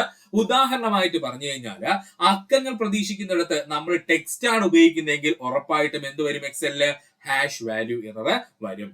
അടുത്തതാണ് #division 0 ഇറർ. അതിൽ തന്നെയുണ്ട് #division 0 ഇറർ എന്ന് പറഞ്ഞു കഴിഞ്ഞാൽ, ഒരു സംഖ്യയെ 0 കൊണ്ട് ഹരിക്കാൻ ശ്രമിക്കുമ്പോഴാണ് എക്സൽ എന്ത് ചെയ്യുന്നത്? #division 0 ഇറർ കാണിക്കുന്നത്. ഓർക്കണേ. #division 0 ഇറർ എന്തിനാ വരുന്നത്? അതിൽ തന്നെ പറഞ്ഞിട്ടുണ്ട് എന്താണ്? 0 കൊണ്ട് ഒരു സംഖ്യയെ ഹരിക്കാൻ ശ്രമിക്കുമ്പോഴാണ് #division 0 ഇറർ വരുന്നത്. താഴെ പറയുന്നവയിൽ സ്പ്രെഡ്ഷീറ്റ് അല്ലാത്തവ ഏതാണ്? ലിബ്രെ ഓഫീസ് കാൽക്ക് എന്ന് പറയുന്നത് സ്പ്രെഡ്ഷീറ്റ് തന്നെയാണ്. മൈക്രോസോഫ്റ്റ് എക്സൽ ഒരു സ്പ്രെഡ്ഷീറ്റ് ആണ്. ആപ്പിൾ നമ്പേഴ്സ് എന്ന് പറയുന്നത് സ്പ്രെഡ്ഷീറ്റ് ആണ്. ഗൂഗിൾ ഷീറ്റ്സ് എന്ന് പറയുന്നതും സ്പ്രെഡ്ഷീറ്റ് ആണ്. അപ്പോ ഇവിടെ സ്പ്രെഡ്ഷീറ്റ് അല്ലാത്ത യാതൊരുവിധ ആപ്ലിക്കേഷനും തന്നിട്ടില്ല.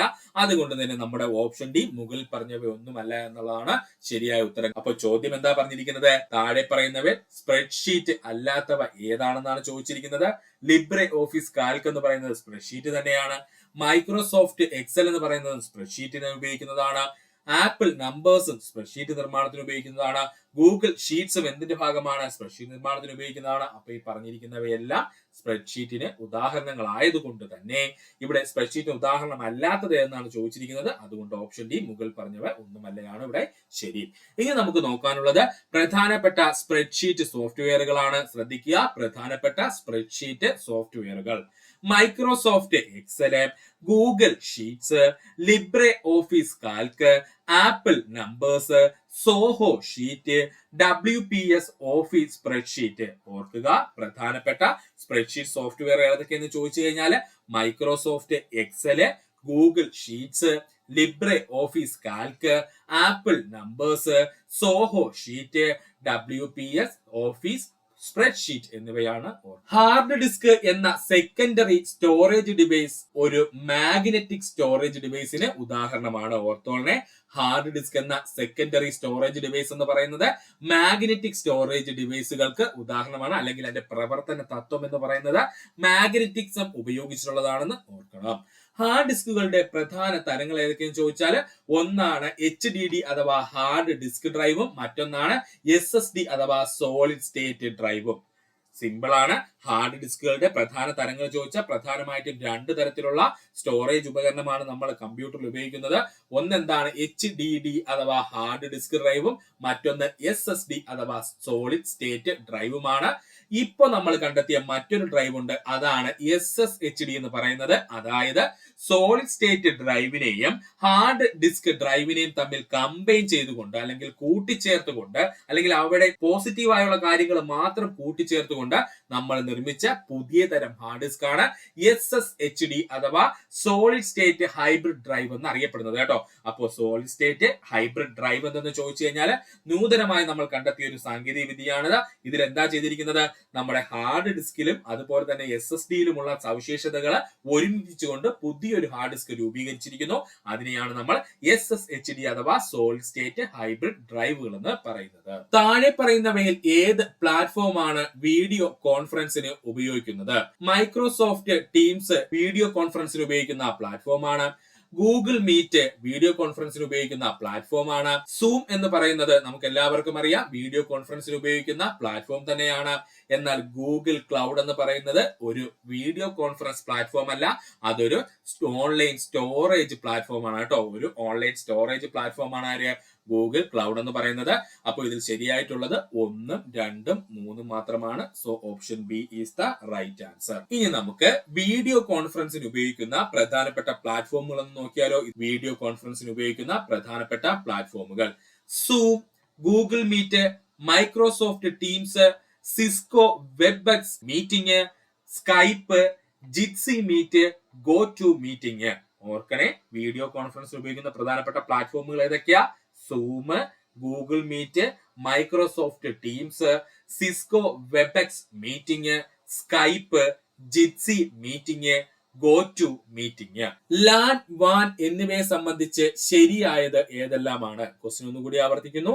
ലാൻ, വാൻ എന്നിവയെ സംബന്ധിച്ച് ശരിയായത് ഏതെല്ലാമാണ്? നമുക്കൊന്ന് നോക്കാം. വാൻ ലാനിനേക്കാൾ കൂടുതൽ പ്രദേശം ഉൾക്കൊള്ളുന്നു. ശരിയാണ്. വാനിന് ലാനിനേക്കാൾ കൂടുതൽ പ്രദേശം ഉൾക്കൊള്ളാൻ കഴിയുന്നു, അല്ലെങ്കിൽ ഉൾക്കൊള്ളുന്നു. ലാനിന് വാനിനേക്കാൾ വേഗത കൂടുതലുണ്ട്. ശരിയാണ്. ലോക്കൽ ഏരിയ നെറ്റ്വർക്കിന് വൈഡ് ഏരിയ നെറ്റ്വർക്കിനേക്കാൾ വേഗത കൂടുതലായിരിക്കും. വാന് ലാനിനേക്കാൾ വില കുറവാണ്. അത് തെറ്റാണ്. ലോക്കൽ ഏരിയ നെറ്റ്വർക്കിനായിരിക്കും എപ്പോഴും വില കുറവ് അല്ലെങ്കിൽ ചീപ്പായിട്ടുള്ളത്. എന്നാൽ വൈഡ് ഏരിയ നെറ്റ്വർക്ക് എന്ന് പറയുന്നത് വളരെ ചിലവേറിയ കാര്യമാണ്. ലാനിന്റെ പൂർണ്ണരൂപം ലാർജ് ഏരിയ നെറ്റ്വർക്ക് എന്നാണ്. തെറ്റാണ്. ലാന്റെ പൂർണ്ണരൂപം ലോക്കൽ ഏരിയ നെറ്റ്വർക്ക് എന്നാണ്. ഓർത്തോളനെ, ലോക്കൽ ഏരിയ നെറ്റ്വർക്ക് എന്നാണ് നമ്മൾ എന്ത് പറയുന്നത്? ഈ ലാനെ പറയുന്നത്. അപ്പൊ ഇവിടെ ശരിയായിട്ടുള്ള ഏതൊക്കെയാ സുഹൃത്തുക്കളെ? 1, 2 മാത്രമാണ്. So option A is the right answer. ആദ്യമായി നമുക്ക് ലോക്കൽ ഏരിയ നെറ്റ്വർക്ക് അഥവാ ലാനെ പറ്റിയൊന്ന് നോക്കാം. ഒരു ചെറിയ ഭൂമിശാസ്ത്രപരമായ സ്ഥലത്ത്, എക്സാമ്പിൾ ആയിട്ട് പറഞ്ഞാൽ ഒരു വീടാവട്ടെ, അത് അല്ലെങ്കിൽ ഒരു ഓഫീസ് കെട്ടിടമാകട്ടെ, അല്ലെങ്കിൽ ഒരു സ്കൂൾ ആകട്ടെ, അല്ലെങ്കിൽ ഒരു ചെറിയ ക്യാമ്പസ് ആവട്ടെ, എന്നിവിടങ്ങളിലെ കമ്പ്യൂട്ടറുകളെയും മറ്റു ഉപകരണങ്ങളെയും ബന്ധിപ്പിക്കുന്ന ഒരു കമ്പ്യൂട്ടർ നെറ്റ്വർക്കിനെയാണ് നമ്മൾ ലാൻ അഥവാ ലോക്കൽ ഏരിയ നെറ്റ്വർക്ക് എന്ന് പറയുന്നത്. അപ്പോൾ എന്താണ് ലാൻ അഥവാ ലോക്കൽ ഏരിയ നെറ്റ്വർക്ക് എന്ന് പറഞ്ഞാൽ? ഒരു ചെറിയ ഭൂമിശാസ്ത്രപരമായ സ്ഥലത്ത്, എക്സാമ്പിൾ ആയിട്ട് പറഞ്ഞാൽ അതൊരു വീടായിരിക്കാം, അല്ലെങ്കിൽ ഒരു ഓഫീസ് കെട്ടിടമായിരിക്കാം, അല്ലെന്നുണ്ടെങ്കിൽ ഒരു സ്കൂൾ ആയിരിക്കാം, അല്ലെങ്കിൽ ഒരു ചെറിയ ക്യാമ്പസ് ആയിരിക്കാം, എന്നിവിടങ്ങളിലെ കമ്പ്യൂട്ടറുകളെയും മറ്റു ഉപകരണങ്ങളെയും തമ്മിൽ ബന്ധിപ്പിക്കുന്ന ഒരു കമ്പ്യൂട്ടർ നെറ്റ്വർക്കിനെ നമ്മൾ വിളിക്കുന്ന പേരാണ് ലാൻ അഥവാ ലോക്കൽ ഏരിയ നെറ്റ്വർക്ക് എന്ന് പറയുന്നത്. ഇനി നമുക്ക് ലാന്റെ പ്രധാനപ്പെട്ട സവിശേഷതകൾ നോക്കാം. ശ്രദ്ധിക്കുക, ഇതാണ് ഇപ്പോൾ PSC ചോദിച്ചത്. ലോക്കൽ ഏരിയ നെറ്റ്വർക്ക് അഥവാ ലാനിന്റെ സവിശേഷതകൾ. വളരെ പരിമിതമായ സ്ഥലത്ത് മാത്രം പ്രവർത്തിക്കുന്നവയാണ് ലാൻ അഥവാ ലോക്കൽ ഏരിയ നെറ്റ്വർക്ക് എന്ന് പറയുന്നത്. വളരെ പരിമിതമായ സ്ഥലത്ത് മാത്രം പ്രവർത്തിക്കുന്നവയാണ് ലാൻ അഥവാ ലോക്കൽ ഏരിയ നെറ്റ്വർക്ക് എന്ന് പറയുന്നത്. ഡാറ്റ കൈമാറ്റത്തിന്റെ വേഗത വളരെ കൂടുതലായിരിക്കും ലാനിന്റെ കാര്യത്തില്. കാരണം എന്താ? ദൂരം കുറവായതുകൊണ്ട്, സിഗ്നൽ നഷ്ടം കുറവായതുകൊണ്ടാണ്. ഓർത്തോളണം, ഡാറ്റ കൈമാറ്റത്തിന്റെ വേഗത വളരെ കൂടുതലായിരിക്കും ലോക്കൽ ഏരിയ നെറ്റ്വർക്കില്. അതിന് കാരണം എന്താ? ദൂരം കുറവായതുകൊണ്ട് സിഗ്നൽ നഷ്ടം എപ്പോഴും കുറവായിരിക്കും. അതുകൊണ്ട് വളരെ വേഗതയിലായിരിക്കും ഡേറ്റ ട്രാൻസ്ഫർ നടക്കുന്നത്. എവിടെ? ലോക്കൽ ഏരിയ നെറ്റ്വർക്കില്. സാധാരണയായി സ്വകാര്യ ഉടമസ്ഥതയിലുള്ളതായിരിക്കും ലോക്കൽ ഏരിയ നെറ്റ്വർക്ക് എന്ന് പറയുന്നത്. ശരിയാണ്, സാധാരണയായിട്ട് സ്വകാര്യ ഉടമസ്ഥതയിലുള്ളതായിരിക്കും ലോക്കൽ ഏരിയ നെറ്റ്വർക്ക് എന്നുള്ളത്. സ്ഥാപിക്കാനും പരിപാലിക്കാനും ലോക്കൽ ഏരിയ നെറ്റ്വർക്ക് വളരെ എളുപ്പമാണ്, അതുപോലെ വളരെ ചിലവ് കുറവുമാണ്. സ്ഥാപിക്കാനും പരിപാലിക്കാനും വളരെ എളുപ്പമാണ് ലോക്കൽ ഏരിയ നെറ്റ്വർക്ക്, അതുപോലെ തന്നെ ചെലവ് വളരെ കുറവുമാണ് ലോക്കൽ ഏരിയ നെറ്റ്വർക്കുകൾക്ക്. സാധാരണയായി ഈഥർനെറ്റ് കേബിളുകളും വൈഫൈയുമാണ് ലാനുകളിൽ ഉപയോഗിക്കുന്നത്. സാധാരണയായിട്ട് ഈഥർനെറ്റ് കേബിളുകളും അതുപോലെ വൈഫൈയുമാണ് ലാൻ ലോക്കൽ ഏരിയ നെറ്റ്വർക്കിൽ സാധാരണയായിട്ട് ഉപയോഗിക്കുന്നത്. ലോക്കൽ ഏരിയ നെറ്റ്വർക്കുകൾക്ക് പൊതുവെ ഉയർന്ന സുരക്ഷയുണ്ട്, കാരണം അവ ഒരു നിയന്ത്രിത പരിസ്ഥിതിയിൽ പ്രവർത്തിക്കുന്നവയാണ്. ലോക്കൽ ഏരിയ നെറ്റ്വർക്കുകൾക്ക് പൊതുവെ ഉയർന്ന സുരക്ഷയുണ്ട്, കാരണം എന്താണ്? അവ ഒരു നിയന്ത്രിത പരിസ്ഥിതിക്കുള്ളിൽ അല്ലെങ്കിൽ നിയന്ത്രിത മേഖലയ്ക്കുള്ളിലാണ് പ്രവർത്തിക്കുന്നത്. നമ്മൾ പറഞ്ഞല്ലോ, വീടുകളിലോ ഓഫീസ് കെട്ടിടങ്ങളിലോ സ്കൂൾ കെട്ടിടങ്ങളിലോ ചെറിയ ക്യാമ്പസുകളിലൊക്കെയാണ് നമ്മൾ ലാൻ ഉപയോഗിക്കുന്നത്. അതുകൊണ്ട് തന്നെ ആ ഒരു നിയന്ത്രിത മേഖലയിലുള്ളിൽ ലാൻ ഉള്ളത് കൊണ്ട് തന്നെയാണ് ഇവയ്ക്ക് ഉയർന്ന സുരക്ഷയുള്ളത്. ഇനി ലോക്കൽ ഏരിയ നെറ്റ്വർക്കിന് പ്രധാന ഉദാഹരണം ചോദിച്ചു കഴിഞ്ഞാൽ വളരെ സിമ്പിൾ ആണ്. നമ്മുടെ വീട്ടിൽ ഒരു കമ്പ്യൂട്ടർ ഉണ്ട്. ആ കമ്പ്യൂട്ടറിനെയും അതുമായി ബന്ധപ്പെട്ട ഒരു പ്രിന്ററിനെയും നമ്മുടെ സ്മാർട്ട് ഫോണിനെയൊക്കെ ഒരേ വൈഫൈ റൂട്ടർ വഴി നമ്മൾ കണക്ട് ചെയ്തിട്ടുണ്ടെങ്കിൽ നമുക്ക് പറയാം നമ്മളൊരു ലാൻ നിർമ്മിച്ചു, അല്ലെങ്കിൽ ഒരു ലോക്കൽ ഏരിയ നെറ്റ്വർക്ക് നിർമ്മിച്ചു എന്ന് പറയാം. അപ്പോ നമ്മുടെ വീട്ടിലെ കമ്പ്യൂട്ടറിനെയും പ്രിന്ററിനെയും മൊബൈൽ ഫോണിനെയും ഒക്കെ ഒരു വൈഫൈ റൂട്ടറിന് കീഴിൽ കൊണ്ടുവന്നിട്ട് കണക്ട് ചെയ്യുവാണെന്നുണ്ടെങ്കിൽ നമുക്ക് പറയാം നമ്മളൊരു ലോക്കൽ ഏരിയ നെറ്റ്വർക്ക് നിർമ്മിച്ചു, അല്ലെങ്കിൽ ഒരു ലാൻ നിർമ്മിച്ചു എന്ന് പറയാം. അത്ര സിമ്പിൾ ആണ് ലോക്കൽ ഏരിയ നെറ്റ്വർക്ക് എന്ന് പറയുന്നത്, ഓർക്കുക. അടുത്തതാണ് വാൻ അഥവാ വൈഡ് ഏരിയ നെറ്റ്വർക്ക്. വാൻ അഥവാ വൈഡ് ഏരിയ നെറ്റ്വർക്ക് വളരെ വലിയ പ്രദേശങ്ങളിൽ, ഉദാഹരണത്തിന് ഒരു വലിയ നഗരം അല്ലെങ്കിൽ ഒരു രാജ്യം മുഴുവൻ അല്ലെങ്കിൽ ഒരു ഭൂഖണ്ഡങ്ങൾ തമ്മിൽ ഇങ്ങനെയൊക്കെ ഒരു കമ്പ്യൂട്ടർ നെറ്റ്വർക്ക് ഉപയോഗിച്ചോ അല്ലെങ്കിൽ ഒന്നിലധികം ലാനുകളെ പരസ്പരം ബന്ധിപ്പിക്കാനായിട്ട് ഉപയോഗിക്കുന്നവയാണ് എന്തെന്ന് പറയുന്നത്? വാൻ അഥവാ വൈഡ് ഏരിയ നെറ്റ്വർക്ക് എന്ന് പറയുന്നത്. ഇന്റർനെറ്റ് എന്ന് പറയുന്നത് ലോകത്തിലെ ഏറ്റവും വലിയ വൈഡ് ഏരിയ നെറ്റ്വർക്കിന് ഉദാഹരണമാണ്. കൺഫ്യൂഷൻ ഒന്നും വേണ്ട. എന്തിനാ വാൻ ഉപയോഗിക്കുന്നത് അഥവാ വൈഡ് ഏരിയ നെറ്റ്വർക്ക് ഉപയോഗിക്കുന്നത്? വളരെ വലിയ പ്രദേശങ്ങളിലെ കമ്പ്യൂട്ടറുകളെ തമ്മിൽ ബന്ധിപ്പിക്കാനാണ് നമ്മൾ വൈഡ് ഏരിയ നെറ്റ്വർക്ക് ഉപയോഗിക്കുന്നത്. ഉദാഹരണത്തിന് പറഞ്ഞാൽ ഒരു നഗരത്തിലെ മുഴുവൻ കമ്പ്യൂട്ടറുകളെ നമ്മൾ ബന്ധിപ്പിക്കുന്നു, അല്ലെങ്കിൽ ഒരു രാജ്യത്തെ മുഴുവൻ കമ്പ്യൂട്ടറുകളെ നമുക്ക് ബന്ധിപ്പിക്കാം, അല്ലെന്നുണ്ടെങ്കിൽ നമുക്ക് രണ്ട് ഭൂഖണ്ഡങ്ങളിലെ കമ്പ്യൂട്ടറുകളെ മുഴുവൻ നമുക്ക് വേണമെങ്കിൽ ബന്ധിപ്പിക്കാം. ഇതിനു വേണ്ടി ഉപയോഗിക്കുന്നതാണ് വാൻ അഥവാ വൈഡ് ഏരിയ നെറ്റ്വർക്ക് എന്ന് പറയുന്നത്. അല്ലെങ്കിൽ നമുക്ക് പറയാം ഒന്നോ അതിലധികമോ ലോക്കൽ ഏരിയ നെറ്റ്വർക്കുകളെ പരസ്പരം ബന്ധിപ്പിച്ച് നമ്മൾ ഉപയോഗിക്കുന്നതിന് നമുക്ക് എന്തെന്ന് പറയാം? വൈഡ് ഏരിയ നെറ്റ്വർക്ക് എന്ന് പറയാം. ഇനി ഏറ്റവും കൂടുതൽ PSC ചോദിച്ച ചോദ്യമാണ്, ഇന്റർനെറ്റ് എന്ന് പറയുന്നത് എന്തിന് ഉദാഹരണമാണ്? ഒരു വൈഡ് ഏരിയ നെറ്റ്വർക്കിന് ഉദാഹരണമാണ്. ലോകത്തിലെ ഏറ്റവും വലിയ വൈഡ് ഏരിയ നെറ്റ്വർക്ക് എന്ന് ചോദിച്ചാൽ അത് ഇന്റർനെറ്റ് ആണ്. ശ്രദ്ധിച്ചോളേ, ലോകത്തിലെ ഏറ്റവും വലിയ വൈഡ് ഏരിയ നെറ്റ്വർക്ക് എന്നറിയപ്പെടുന്നത് ആരാ? അത് ഇന്റർനെറ്റ് ആണ്. അതുകൂടെ ഒന്ന് ഓർക്കുക. ഇനി നമ്മൾ നോക്കാൻ പോകുന്നത് വൈഡ് ഏരിയ നെറ്റ്വർക്കിന്റെ പ്രധാന സവിശേഷതകളാണ്. വൈഡ് ഏരിയ നെറ്റ്വർക്കിന്റെ പ്രധാനപ്പെട്ട സവിശേഷതകൾ: വളരെ വിശാലമായ പ്രദേശങ്ങൾ ഉൾക്കൊള്ളുന്നു. ദൂരം കൂടുതലായതിനാൽ പൊതു ടെലികമ്മ്യൂണിക്കേഷൻ ശൃംഖലകൾ ഉപയോഗിക്കേണ്ടി വരുന്നു. വളരെ വിശാലമായ പ്രദേശങ്ങൾ ഉൾക്കൊള്ളുന്നവയാണ് വൈഡ് ഏരിയ നെറ്റ്വർക്ക് എന്ന് പറയുന്നത്. അതുകൊണ്ട് തന്നെ ദൂരം എപ്പോഴും കൂടുതലായിരിക്കും. അതുകൊണ്ട് പൊതു കമ്മ്യൂണിക്കേഷൻ ശൃംഖലകളായിരിക്കും വൈഡ് ഏരിയ നെറ്റ്വർക്കിന് വേണ്ടി ഉപയോഗിക്കുന്നത്. ലാനുകളെ അപേക്ഷിച്ച് വേഗത കുറവായിരിക്കും വൈഡ് ഏരിയ നെറ്റ്വർക്ക് അല്ലെങ്കിൽ വാനുകൾക്ക്. കാരണം എന്താ? ദൂരം കൂടുന്തോറും ഡാറ്റ കൈമാറ്റത്തിന് കാലതാമസം കൂടുവാനുള്ള സാധ്യത ഉള്ളത് കൊണ്ടാണ്. ശ്രദ്ധിച്ചോളണം, ലാനുകളെ അപേക്ഷിച്ച് അല്ലെങ്കിൽ ലോക്കൽ ഏരിയ നെറ്റ്വർക്കുകളെ അപേക്ഷിച്ച് വൈഡ് ഏരിയ നെറ്റ്വർക്കുകൾക്ക് വേഗത കുറവായിരിക്കും. അതിന് കാരണം എന്താ? ദൂരം കൂടുന്തോറും ഡേറ്റ കൈമാറ്റത്തിന് കാലതാമസം കൂടുവാനുള്ള സാധ്യതയുള്ളത് കൊണ്ടാണ്. വൈഡ് ഏരിയ നെറ്റ്വർക്കുകളുടെ ഉടമസ്ഥത അവകാശം സ്വകാര്യമായിരിക്കാം അല്ലെങ്കിൽ പൊതുമേഖലയായിരിക്കാം. എന്നാൽ ഇത് സാധാരണയായിട്ട് ടെലികോം സേവന ദാതാക്കളോ അല്ലെങ്കിൽ ഇന്റർനെറ്റ് സർവീസ് പ്രൊവൈഡേഴ്സോ ആയിരിക്കും. ഓർക്കണം, ഉടമസ്ഥത അവകാശം വാനിന്റെ സ്വകാര്യ മേഖലയായിരിക്കാം, അല്ലെങ്കിൽ പൊതുമേഖലയായിരിക്കാം. എന്നാൽ കൂടിയും പ്രധാനമായിട്ടും ടെലികോം സേവന ദാതാക്കളോ അല്ലെന്നുണ്ടെങ്കിൽ ഇന്റർനെറ്റ് സർവീസ് പ്രൊവൈഡേഴ്സ് അഥവാ ISPകളോ ആയിരിക്കും വാനിന്റെ ഉടമസ്ഥതാവകാശത്തിൽ വരുന്നത്. വാനുകൾ സ്ഥാപിക്കാനും പരിപാലിക്കാനും സങ്കീർണവും ചെലവേറിയതുമാണ്. വാനുകൾ സ്ഥാപിക്കുന്നതും പരിപാലിക്കുന്നതും സങ്കീർണവും ചെലവേറിയതുമായ കാര്യമാണ്. ലീസ്റ്റ് ലൈനുകൾ, ഫ്രെയിം റിലേ, MPLS അഥവാ multi protocol label switching, VPN അഥവാ വെർച്വൽ പ്രൈവറ്റ് നെറ്റ്വർക്ക്, സാറ്റലൈറ്റ് ലിങ്കുകൾ എന്നിവയാണ് സാധാരണയായി വൈഡ് ഏരിയ നെറ്റ്വർക്കുകളിൽ ഉപയോഗിക്കുന്നത്. ഇമ്പോർട്ടന്റ് ആണ്, ശ്രദ്ധിച്ചിരുന്നോളെ സുഹൃത്തുക്കളെ, വളരെ ഇമ്പോർട്ടന്റ് പോയിന്റ് ആണ് പറയുന്നത്. ലീഡ്സ് ലൈനുകള്, ഫ്രെയിം റിലേകള്, MPLS അഥവാ multi protocol label switching, VPN അഥവാ വെർച്വൽ പ്രൈവറ്റ് നെറ്റ്വർക്ക്, സാറ്റലൈറ്റ് ലിങ്കുകൾ എന്നിവയാണ് സാധാരണയായിട്ട് ഒരു വൈഡ് ഏരിയ നെറ്റ്വർക്ക് ഉപയോഗിക്കുന്നത്. പൊതുശൃംഖലയിലൂടെ ഡാറ്റ കൈമാറ്റം നടത്തുന്നതിനാൽ ലാനുകളെ അപേക്ഷിച്ച് സുരക്ഷാ ഭീഷണികൾ കൂടുതലായിരിക്കും വൈഡ് ഏരിയ നെറ്റ്വർക്കുകൾക്ക്. പൊതു ശൃംഖലയിലൂടെ ഡാറ്റ കൈമാറ്റം ചെയ്യുന്നതിനാൽ തന്നെ ലോക്കൽ ഏരിയ നെറ്റ്വർക്കുകളെ അപേക്ഷിച്ച് സുരക്ഷാ ഭീഷണി കൂടുതലായിരിക്കും വൈഡ് ഏരിയ നെറ്റ്വർക്കുകൾക്ക്. ഇനി നമുക്ക് വൈഡ് ഏരിയ നെറ്റ്വർക്കുകളുടെ പ്രധാന ഉദാഹരണം നോക്കാം. ശ്രദ്ധിച്ചോളേ, വൈഡ് ഏരിയ നെറ്റ്വർക്കുകൾക്ക് വേണ്ടിയുള്ള പ്രധാന ഉദാഹരണം. വിവിധ നഗരങ്ങളിലെ ഒരു കമ്പനിയുടെ ഓഫീസുകൾ തമ്മിൽ ബന്ധിപ്പിക്കുന്നതിന് നമുക്ക് വൈഡ് ഏരിയ നെറ്റ്വർക്ക് എന്ന് പറയാം. ഓർത്തോളനെ, വിവിധ നഗരങ്ങളിലുള്ള ഒരു കമ്പനിയുടെ ഓഫീസുകളെ എല്ലാം നമ്മൾ ബന്ധിപ്പിക്കുന്നെങ്കിൽ അതിന് നമുക്ക് എന്തെന്ന് പറയാം? വൈഡ് ഏരിയ നെറ്റ്വർക്ക് എന്ന് പറയാം.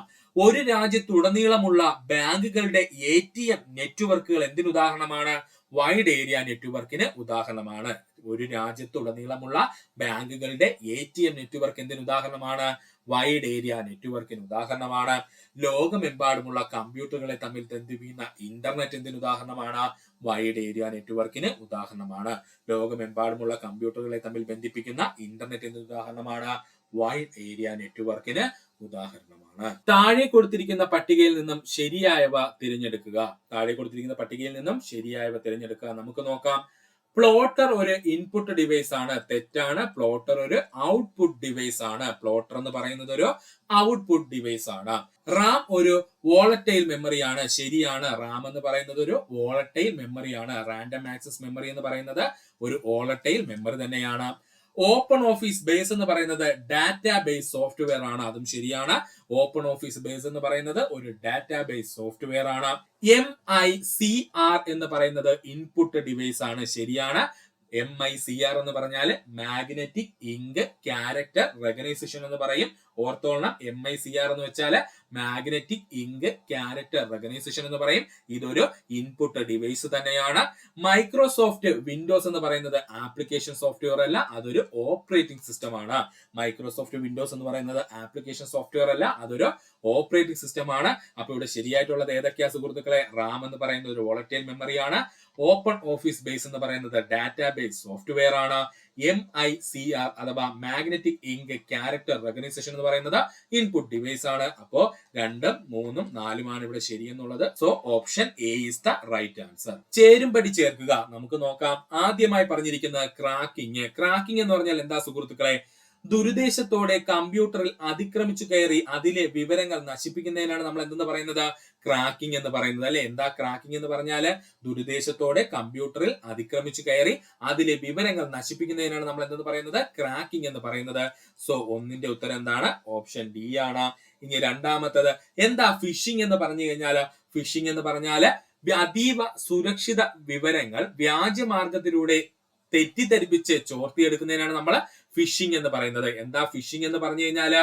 അതീവ സുരക്ഷാ വിവരങ്ങള് വ്യാജമാർഗങ്ങളിലൂടെ തെറ്റിദ്ധരിപ്പിച്ച് ചോർത്തിയെടുക്കുന്നതിനാണ് നമ്മൾ ഫിഷിംഗ് എന്ന് പറയുന്നത്. അപ്പോൾ 2ന്റെ ആൻസർ എന്താണ്? C ആണ്. മൂന്നാമത്തതാണ് സൈബർ സ്ക്വാട്ടിംഗ്. സൈബർ സ്ക്വാട്ടിംഗ് എന്ന് പറഞ്ഞാൽ എന്താ സുഹൃത്തുക്കളെ? വ്യാജ വെബ്സൈറ്റുകളും വിലാസങ്ങളും തയ്യാറാക്കിക്കൊണ്ട് നടത്തുന്ന സൈബർ ക്രൈമാണ് സൈബർ സ്ക്വാട്ടിംഗ് എന്ന് പറയുന്നത്. വ്യാജ വെബ്സൈറ്റുകളും വിലാസങ്ങളും തയ്യാറാക്കി ചെയ്യുന്ന സൈബർ കുറ്റകൃത്യം അറിയപ്പെടുന്ന പേരാണ് സൈബർ സ്ക്വാട്ടിംഗ് എന്ന്. അപ്പോൾ ഓപ്ഷൻ 3 എന്ന് പറയുന്നത് എന്താണ്? A ആണ്.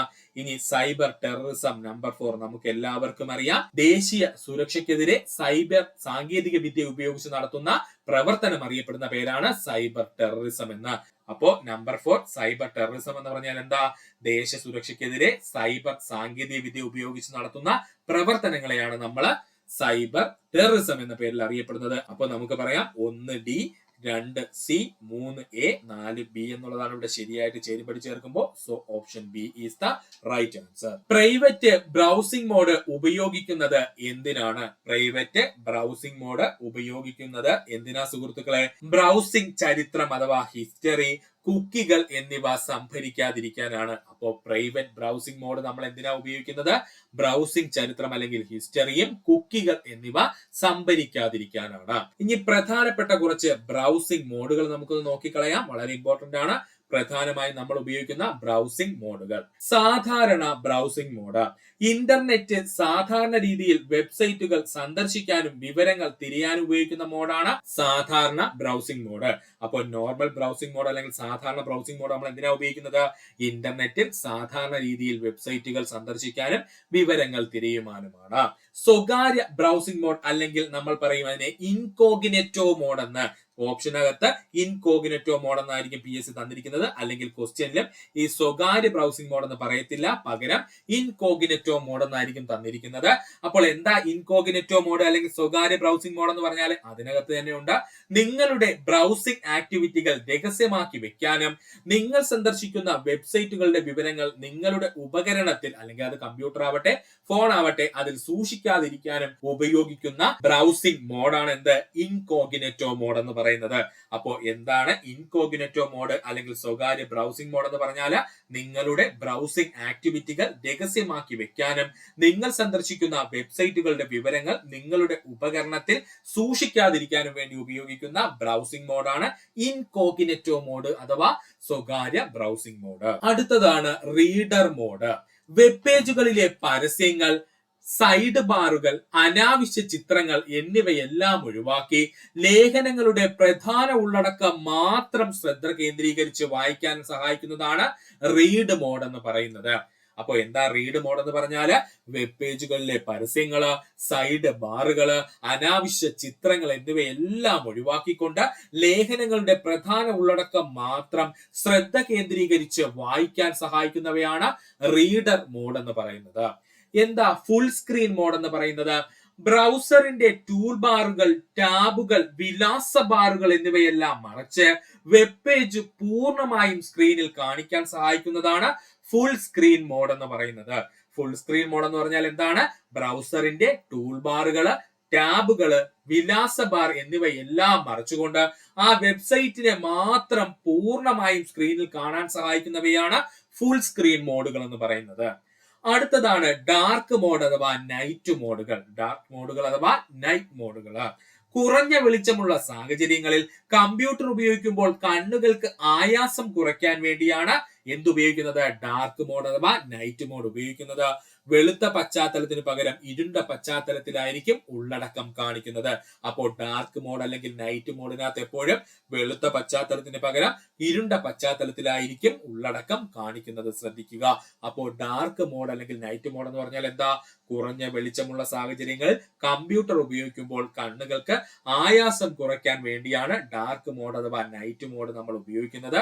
വെളുത്ത പശ്ചാത്തലത്തിൽ പകരം ഇരുണ്ട പശ്ചാത്തലത്തിലായിരിക്കും ഡാർക്ക് മോഡ് അല്ലെങ്കിൽ നൈറ്റ് മോഡിലെ ഉള്ളടക്കങ്ങൾ കാണിക്കുന്നത്. അതുകൊണ്ടൊന്ന് ഓർക്കുക. HTML ഒരു ചിത്രത്തെ പ്രദർശിപ്പിക്കാൻ ഉപയോഗിക്കുന്ന ടാഗ് ഏതാണ്? ഉത്തരം ഓപ്ഷൻ ഡി ഇമേജ് ടാഗ് ആണ്. HTML ഒരു ചിത്രത്തെ പ്രദർശിപ്പിക്കാൻ ഉപയോഗിക്കുന്ന ടാഗ് ഏതാണ്? ഇമേജ് ടാഗ് ആണ്. അപ്പോൾ കുറച്ച് പ്രധാനപ്പെട്ട HTMLുമായി ബന്ധപ്പെട്ട ടാഗുകൾ നമുക്ക് നോക്കാം. ഇത് പറയുന്ന സമയത്ത് സുഹൃത്തുക്കളെ ഈ ചിത്രം കൂടി ഒന്ന് ശ്രദ്ധിച്ചോളണം കേട്ടോ. ഇതിന്റെ സൈഡിൽ കിടക്കുന്ന ഇതുകൂടെ ഒന്ന് ശ്രദ്ധിച്ചു വെച്ചോളണം. ഇങ്ങനെയായിരിക്കും ക്വസ്റ്റ്യനകത്ത് വരുന്നത്. ആദ്യം നമുക്ക് നോക്കുവാനുള്ളത് പാരഗ്രാഫ് ടാഗ് ആണ്. എന്താണ് പാരഗ്രാഫ് ടാഗ്?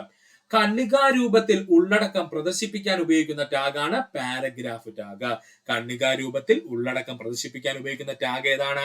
പാരഗ്രാഫ് ടാഗ് ആണ്. അടുത്തതാണ് ആങ്കർ ടാഗ്. ചിത്രത്തിലൂടെ ശ്രദ്ധിച്ചോളണേ. Anchor tag. ആങ്കർ ടാഗുകൾ ഉപയോഗിക്കുന്നത് മറ്റു വെബ് പേജുകളിലേക്കോ വെബ്സൈറ്റുകളിലേക്കോ മറ്റു ഭാഗങ്ങളിലേക്കോ ലിങ്കുകൾ നൽകാൻ ഉപയോഗിക്കുന്നു. അപ്പോൾ നമുക്ക് ലഭിക്കുന്ന വെബ്സൈറ്റിൽ നിന്ന് മറ്റു വെബ് പേജുകളിലേക്കോ അല്ലെങ്കിൽ മറ്റൊരു വെബ്സൈറ്റിലേക്കോ അല്ലെന്നുണ്ടെങ്കിൽ നമ്മുടെ വെബ് പേജിൽ തന്നെ മറ്റു ഭാഗങ്ങളിലേക്കോ കടക്കുന്നതിന് വേണ്ടിയിട്ടുള്ള ലിങ്കുകൾ നൽകാൻ ഉപയോഗിക്കുന്ന ടാഗാണ് ആങ്കർ ടാഗ് എന്നറിയപ്പെടുന്നത്. വളരെ ഇമ്പോർട്ടന്റ് ആണ്. Anchor tag already PSC previous ആയി ചോദിച്ചിട്ടുണ്ട്. അപ്പോൾ ആങ്കർ ടാഗ് എന്തിനാ ഉപയോഗിക്കുന്നത്? നമ്മുടെ വെബ്സൈറ്റിൽ നിന്ന് മറ്റൊരു വെബ് പേജിലേക്കോ അല്ലെങ്കിൽ മറ്റൊരു വെബ്സൈറ്റിലേക്കോ ഇല്ലെങ്കിൽ നമ്മുടെ വെബ് പേജിൽ തന്നെ മറ്റേതെങ്കിലും ഭാഗങ്ങളിലേക്കോ കടക്കുന്നതിന് വേണ്ടിയിട്ടുള്ള ലിങ്കുകൾ നൽകാൻ ഉപയോഗിക്കുന്ന ടാഗാണ് ആങ്കർ ടാഗ് എന്ന് പറയുന്നത്. അടുത്തതാണ് ഹെഡ്ലൈൻ ടാഗ്. ഏതാണ്? Headline tag. തലക്കെട്ടുകൾ നൽകാനാണ് ഈ ടാഗുകൾ ഉപയോഗിക്കുന്നത്. ഇതിൽ H1 ഏറ്റവും വലിയ തലക്കെട്ടും H6 ഏറ്റവും ചെറിയ തലക്കെട്ടിനെയുമാണ് സൂചിപ്പിക്കുന്നത്. അപ്പോൾ H1 to H6 അല്ലെങ്കിൽ ഹെഡ്ലൈൻ ടാഗ് നമ്മൾ എന്തിനാ ഉപയോഗിക്കുന്നത്? തലക്കെട്ടുകൾ നൽകാനാണ് നമ്മൾ ഇത്തരം ടാഗുകൾ ഉപയോഗിക്കുന്നത്. ഇതിൽ H1 എന്ന് പറഞ്ഞാൽ ഏറ്റവും വലിയ തലക്കെട്ടും H6 എന്ന് പറഞ്ഞാൽ ഏറ്റവും ചെറിയ തലക്കെട്ടിനെയുമാണ് സൂചിപ്പിക്കുന്നത്. അടുത്തതാണ് അൺഓർഡേർഡ് ലിസ്റ്റ് ടാഗ്. ഓർത്തോണേ, അൺഓർഡേർഡ് ലിസ്റ്റ് ടാഗ് എന്ന് പറഞ്ഞാൽ എന്താണ്? ക്രമമില്ലാത്ത ലിസ്റ്റുകൾ അല്ലെങ്കിൽ ബുള്ളറ്റ് പോയിന്റുകൾ നിർമ്മിക്കാൻ ഉപയോഗിക്കുന്നതാണ് അൺഓർഡേർഡ് ലിസ്റ്റ് ടാഗ് എന്ന് പറയുന്നത്. അൺഓർഡേർഡ് ലിസ്റ്റ് ടാഗ് നമ്മൾ എന്തിനാ ഉപയോഗിക്കുന്നത്?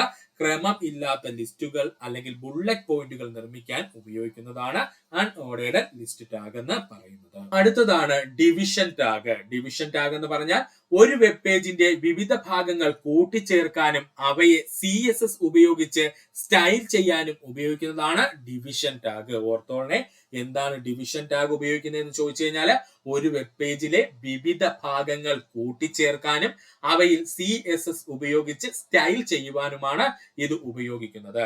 അടുത്തതാണ് സ്പാൻ ടാഗ്. എന്താണ് സ്പാൻ ടാഗ്? സ്പാൻ ടാഗ് സമാനമായി ഉള്ളടക്കത്തിന്റെ ഒരു ചെറിയ ഭാഗം സ്റ്റൈൽ ചെയ്യാൻ ഇത് ഉപയോഗിക്കുന്നു. ഇതൊരു ഇൻലൈൻ ലെവൽ ഘടകമാണ്. ഓർക്കുക, സ്പാൻ ടാഗ് എന്ന് പറഞ്ഞാൽ ഈ ടാഗിന് സമാനമായിട്ട് ഉള്ളടക്കത്തിന്റെ ഒരു ചെറിയ ഭാഗത്തെ സ്റ്റൈൽ ചെയ്യാനാണ് ഉപയോഗിക്കുന്നത്. പക്ഷെ ഇതിന്റെ പ്രത്യേകത എന്താ? ഇതൊരു ഇൻലൈൻ ലെവൽ ഘടകമാണ്. അടുത്തതാണ് ബ്രേക്ക് ടാഗ്. എന്താണ് ബ്രേക്ക് ടാഗ്? ഒരു പുതിയ ലൈൻ തുടങ്ങാൻ അല്ലെങ്കിൽ ഒരു ലൈൻ ബ്രേക്ക് ആയിട്ട് ഉപയോഗിക്കുന്നത് ആരെയും ചോദിച്ചാൽ അത് ബ്രേക്ക് ടാഗ് ആണ്. പുതിയൊരു ലൈൻ തുടങ്ങാൻ അല്ലെങ്കിൽ നമുക്ക് പറയാം ഒരു ലൈൻ ബ്രേക്ക് ആയിട്ട് ഉപയോഗിക്കുന്നത് ആരെയാണ്? ബ്രേക്ക് ടാഗ് ആണ്. അടുത്തതാണ് ഹൊറിസോണ്ടൽ റൂൾ ടാഗ്. എന്താ ഹൊറിസോണ്ടൽ റൂൾ ടാഗ് എന്ന് പറഞ്ഞാൽ ഒരു പേജിൽ തിരശ്ചീന വര അല്ലെങ്കിൽ ഹൊറിസോണ്ടൽ ലൈൻ വരയ്ക്കാനായിട്ട് ഉപയോഗിക്കുന്നതാണ് ഹൊറിസോണ്ടൽ റൂൾ ടാഗ് എന്ന് പറയുന്നത്. ഉള്ളടക്കങ്ങൾ വേർതിരിക്കാൻ സാധാരണയായിട്ട് ഉപയോഗിക്കുന്നത് ഹൊറിസോണ്ടൽ റൂൾ ടാഗ് ആയിരിക്കും. ഓർത്തോണേ, എന്തിനാണ് ഹൊറിസോണ്ടൽ റൂൾ ടാഗ് ഉപയോഗിക്കുന്നത് ചോദിച്ചാൽ പേജിൽ ഒരു തിരശ്ചീന വര അഥവാ ഒരു ഹൊറിസോണ്ടൽ ലൈൻ വരയ്ക്കാനാണ് ഹൊറിസോണ്ടൽ റൂൾ ടാഗ് ഉപയോഗിക്കുന്നത്. ഉള്ളടക്കങ്ങൾ വേർതിരിക്കാനാണ് സാധാരണയായിട്ട് നമ്മൾ എന്ത് ഉപയോഗിക്കുന്നത്? ഹൊറിസോണ്ടൽ റൂൾ ടാഗ് ഉപയോഗിക്കുന്നത്. അടുത്തതാണ് ഫോം ടാഗ്. എന്താണ് ഫോം ടാഗ്? ഉപഭോക്താക്കളിൽ നിന്നും വിവരങ്ങൾ ശേഖരിക്കുന്നതിനായി ഫോമുകൾ നിർമ്മിക്കാൻ ഉപയോഗിക്കുന്ന ടാഗാണ് ഫോം ടാഗ് എന്നറിയപ്പെടുന്നത്. എന്താ ഫോം ടാഗ് എന്ന് പറഞ്ഞു കഴിഞ്ഞാൽ ഉപഭോക്താക്കളിൽ നിന്നും വിവരങ്ങൾ ശേഖരിക്കുന്നതിനായി ഫോമുകൾ നിർമ്മിക്കാൻ ഉപയോഗിക്കുന്ന ടാഗാണ് ഫോം ടാഗ് എന്ന് പറയുന്നത്. അപ്പോ ഇത്രയും ടാഗുകളെങ്കിലും സുഹൃത്തുക്കൾ വ്യക്തമായിട്ട് പഠിച്ചു വെച്ചോളാം. ഇതിലൊരു ടാഗ് ഉറപ്പായിട്ടും PSC അടുത്ത വരാൻ പോകുന്ന എക്സാമുകൾക്ക് ചോദിക്കും. ഒരു LAN അഥവാ ലോക്കൽ ഏരിയ നെറ്റ്വർക്കിനെ ഇന്റർനെറ്റുമായി ബന്ധിപ്പിക്കാൻ ഉപയോഗിക്കുന്ന ഉപകരണം ഏതാണ്? ശരിയായ ഉത്തരം എന്താ സുഹൃത്തുക്കളെ? ഓപ്ഷൻ ബി, റൗട്ടറുകൾ അല്ലെങ്കിൽ റൂട്ടറുകളാണ്. നമ്മൾ ഓൾറെഡി പറഞ്ഞു കഴിഞ്ഞു. ഒരു LAN അല്ലെങ്കിൽ ലോക്കൽ ഏരിയ നെറ്റ്വർക്കിനെ ഇന്റർനെറ്റുമായി ബന്ധിപ്പിക്കാൻ ഉപയോഗിക്കുന്ന ഉപകരണം ഏതാണ്? അത് റൗട്ടർ അല്ലെങ്കിൽ റൂട്ടർ ആണ്. ഇനി നമുക്ക് നോക്കാം ഇന്റർനെറ്റുമായിട്ട് ബന്ധിപ്പിക്കാൻ ഉപയോഗിക്കുന്ന പ്രധാന ഉപകരണങ്ങൾ നമുക്കൊന്ന് നോക്കാം. മോഡം. ഇന്റർനെറ്റിലേക്കുള്ള പ്രവേശന കവാടം എന്നറിയപ്പെടുന്ന ഉപകരണം മോഡമാണ്. ഇമ്പോർട്ടന്റ് ആണ്. ഇന്റർനെറ്റിലേക്കുള്ള പ്രവേശന കവാടം എന്നറിയപ്പെടുന്ന ഉപകരണം ഏതാണ്? മോഡമാണ്. ഇന്റർനെറ്റ് സേവനദാതാവിൽ നിന്നുള്ള സിഗ്നലുകളെ കമ്പ്യൂട്ടറിനോ റൂട്ടറിനോ മനസ്സിലാക്കാൻ കഴിയുന്ന ഡിജിറ്റൽ ഡേറ്റയാക്കി മാറ്റുന്നത് മോഡമാണ്. അപ്പോൾ മോഡത്തിന്റെ ഏറ്റവും വലിയ പ്രത്യേകത എന്താ? ഇന്റർനെറ്റ് സേവനദാതാവിൽ നിന്നുള്ള സിഗ്നലുകളെ കമ്പ്യൂട്ടറിനോ റൂട്ടറിനോ മനസ്സിലാക്കാൻ കഴിയുന്ന ഡിജിറ്റൽ ഡേറ്റയാക്കി മാറ്റുന്നത് ആരാണ്? മോഡമാണ്. അടുത്തതാണ് റൂട്ടർ. ആരാണ്? റൂട്ടർ. മോഡത്തിൽ നിന്ന് ലഭിക്കുന്ന ഇന്റർനെറ്റ് കണക്ഷൻ എല്ലാ ഉപകരണങ്ങളിലേക്കും വിതരണം ചെയ്യുന്നതാരെന്ന് ചോദിച്ചാൽ അത് റൂട്ടർ ആണ്. മോഡത്തിൽ നിന്ന് ലഭിക്കുന്ന ഇന്റർനെറ്റ് കണക്ഷൻ എല്ലാ ഉപകരണങ്ങളിലേക്കും വിതരണം ചെയ്യുന്നത് ആരാണ്? റൂട്ടറാണ്. ഇത് നിങ്ങളുടെ ലോക്കൽ നെറ്റ്വർക്കിനും ഇന്റർനെറ്റിനും ഇടയിൽ ഒരു ഗേറ്റ് വേ ആയി പ്രവർത്തിക്കുന്നു. ഇമ്പോർട്ടന്റ് പോയിന്റ് ആണ്, പ്രീവിയസ് ആയി PSC ചോദിച്ചതുമാണ്. അതായത് റൂട്ടർ എന്ന് പറയുന്നത് നമ്മുടെ ലോക്കൽ ഏരിയ നെറ്റ്വർക്ക് അഥവാ ലാനും ഇന്റർനെറ്റിനും ഇടയിൽ ഒരു ഗേറ്റ് വേ ആയിട്ട് പ്രവർത്തിക്കുന്നുണ്ട്. അടുത്തതാണ് നെറ്റ്വർക്ക് ഇന്റർഫേസ് കാർഡ് അല്ലെങ്കിൽ വയർലെസ് അഡാപ്റ്ററുകൾ. നെറ്റ്വർക്ക് ഇന്റർഫേസ് കാർഡുകൾ അല്ലെങ്കിൽ വയർലെസ് അഡാപ്റ്ററുകൾ കമ്പ്യൂട്ടറുകൾക്കും മറ്റു ഉപകരണങ്ങൾക്കും ഒരു നെറ്റ്വർക്കിലേക്ക് കണക്ട് ചെയ്യാൻ ഉപയോഗിക്കുന്ന ഉപകരണമാണ് നെറ്റ്വർക്ക് ഇന്റർഫേസ് കാർഡുകൾ അല്ലെങ്കിൽ വയർലെസ് അഡാപ്റ്ററുകൾ. അപ്പോൾ നെറ്റ്വർക്ക് ഇന്റർഫേസ് കാർഡുകളും അല്ലെങ്കിൽ വയർലെസ് അഡാപ്റ്ററുകളും നമ്മൾ എന്തിനാ ഉപയോഗിക്കുന്നത്? കമ്പ്യൂട്ടറുകൾക്ക് മറ്റു ഉപകരണങ്ങൾക്കും ഒരു നെറ്റ്വർക്കിലേക്ക് കണക്ട് ചെയ്യാൻ ഉപയോഗിക്കുന്നവയാണ് നെറ്റ്വർക്ക് ഇന്റർഫേസ് കാർഡുകളും അതുപോലെ തന്നെ വയർലെസ് അഡാപ്റ്ററുകളും. എന്താണ് നെറ്റ്വർക്ക് കേബിളുകൾ? മോഡം, റൂട്ടർ, കമ്പ്യൂട്ടറുകൾ, മറ്റ് നെറ്റ്വർക്ക് ഉപകരണങ്ങൾ എന്നിവയെ പരസ്പരം ബന്ധിപ്പിക്കാൻ ഉപയോഗിക്കുന്ന ഈഥർനെറ്റ് കേബിളുകളാണ് നെറ്റ്വർക്ക് കേബിളുകൾ എന്ന് അറിയപ്പെടുന്നത്. അപ്പോൾ എന്താ നെറ്റ്വർക്ക് കേബിളുകൾ എന്ന് പറഞ്ഞു കഴിഞ്ഞാൽ മോഡം, റൂട്ടർ, കമ്പ്യൂട്ടറുകൾ, മറ്റു നെറ്റ്വർക്ക് ഉപകരണങ്ങൾ എന്നിവയെ പരസ്പരം ബന്ധിപ്പിക്കാൻ ഉപയോഗിക്കുന്ന ഈഥർനെറ്റ് കേബിളുകൾ അറിയപ്പെടുന്ന പേരാണ് നെറ്റ്വർക്ക് കേബിളുകൾ എന്ന്.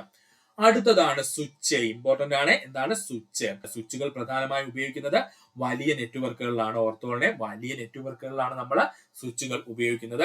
ഇനി എന്താണ് സ്വിച്ചുകൾ എന്ന് ചോദിച്ചു കഴിഞ്ഞാൽ ഒരു റൂട്ടറിലെ പോർട്ടുകളേക്കാൾ കൂടുതൽ ഉപകരണങ്ങളെ വയേർഡായി ബന്ധിപ്പിക്കേണ്ടി വരുമ്പോൾ സ്വിച്ചുകൾ ഉപയോഗിക്കുന്നു. അതായത് നമുക്കറിയാം നമ്മുടെ റൂട്ടറിൽ പോർട്ടുകളുടെ എണ്ണം വളരെ കുറവായിരിക്കും. എന്നാൽ നമുക്ക് ഒരുപാട് ഉപകരണങ്ങളെ വയേർഡായിട്ട് ഒരു പോർട്ടിൽ കണക്ട് ചെയ്യണമെങ്കിൽ അതിനുവേണ്ടി നമ്മൾ ഉപയോഗിക്കുന്നതാണ് എന്ത്? സ്വിച്ചുകൾ. നിങ്ങൾ ലോക്കൽ ഏരിയ നെറ്റ്വർക്കിനുള്ളിലെ ഉപകരണങ്ങൾക്കിടയിൽ ഡാറ്റ കൈമാറ്റത്തിന് സഹായിക്കുന്നത് എപ്പോഴും ആരായിരിക്കും? സ്വിച്ചുകളായിരിക്കും. ഓർത്തോളെ, ലോക്കൽ ഏരിയ നെറ്റ്വർക്കിനുള്ളില് ഉപകരണങ്ങളെ തമ്മിൽ ഡാറ്റ കൈമാറ്റത്തിന് സഹായിക്കുന്നത് എപ്പോഴും ആരായിരിക്കും? സ്വിച്ച് ആയിരിക്കും. അപ്പൊ ഒന്നുകൂടി പറഞ്ഞു തരാം. എന്താണ് സ്വിച്ച് എന്ന് പറഞ്ഞു കഴിഞ്ഞാൽ ഒരു റൂട്ടറിലെ പോർട്ടുകളേക്കാൾ കൂടുതൽ ഉപകരണങ്ങൾ വയേർഡ് ആയിട്ട് നമുക്ക് കണക്ട് ചെയ്യേണ്ട ആവശ്യം വരുമ്പോൾ നമ്മൾ ഉപയോഗിക്കുന്നതാണ് സ്വിച്ചുകൾ എന്ന് പറയുന്നത്. ഇതുകൊണ്ട് എന്താ ഉപയോഗം എന്ന് ചോദിച്ചാൽ ലോക്കൽ ഏരിയ നെറ്റ്വർക്കുകൾക്കുള്ളിലെ ഉപകരണങ്ങൾക്കിടയിൽ ഡാറ്റ കൈമാറ്റം ചെയ്യാൻ സഹായിക്കുന്നത് ആരെന്ന് ചോദിച്ചാൽ അത് സ്വിച്ചുകളാണ്. പിന്നെ സ്വിച്ചുകളുടെ പ്രത്യേകത എന്ന് വെച്ചാൽ വലിയ നെറ്റ്വർക്കുകളിലാണ് സാധാരണയായിട്ട് സ്വിച്ചുകൾ ഉപയോഗിക്കുന്നത്. അടുത്തതാണ് ഫയർവാള്.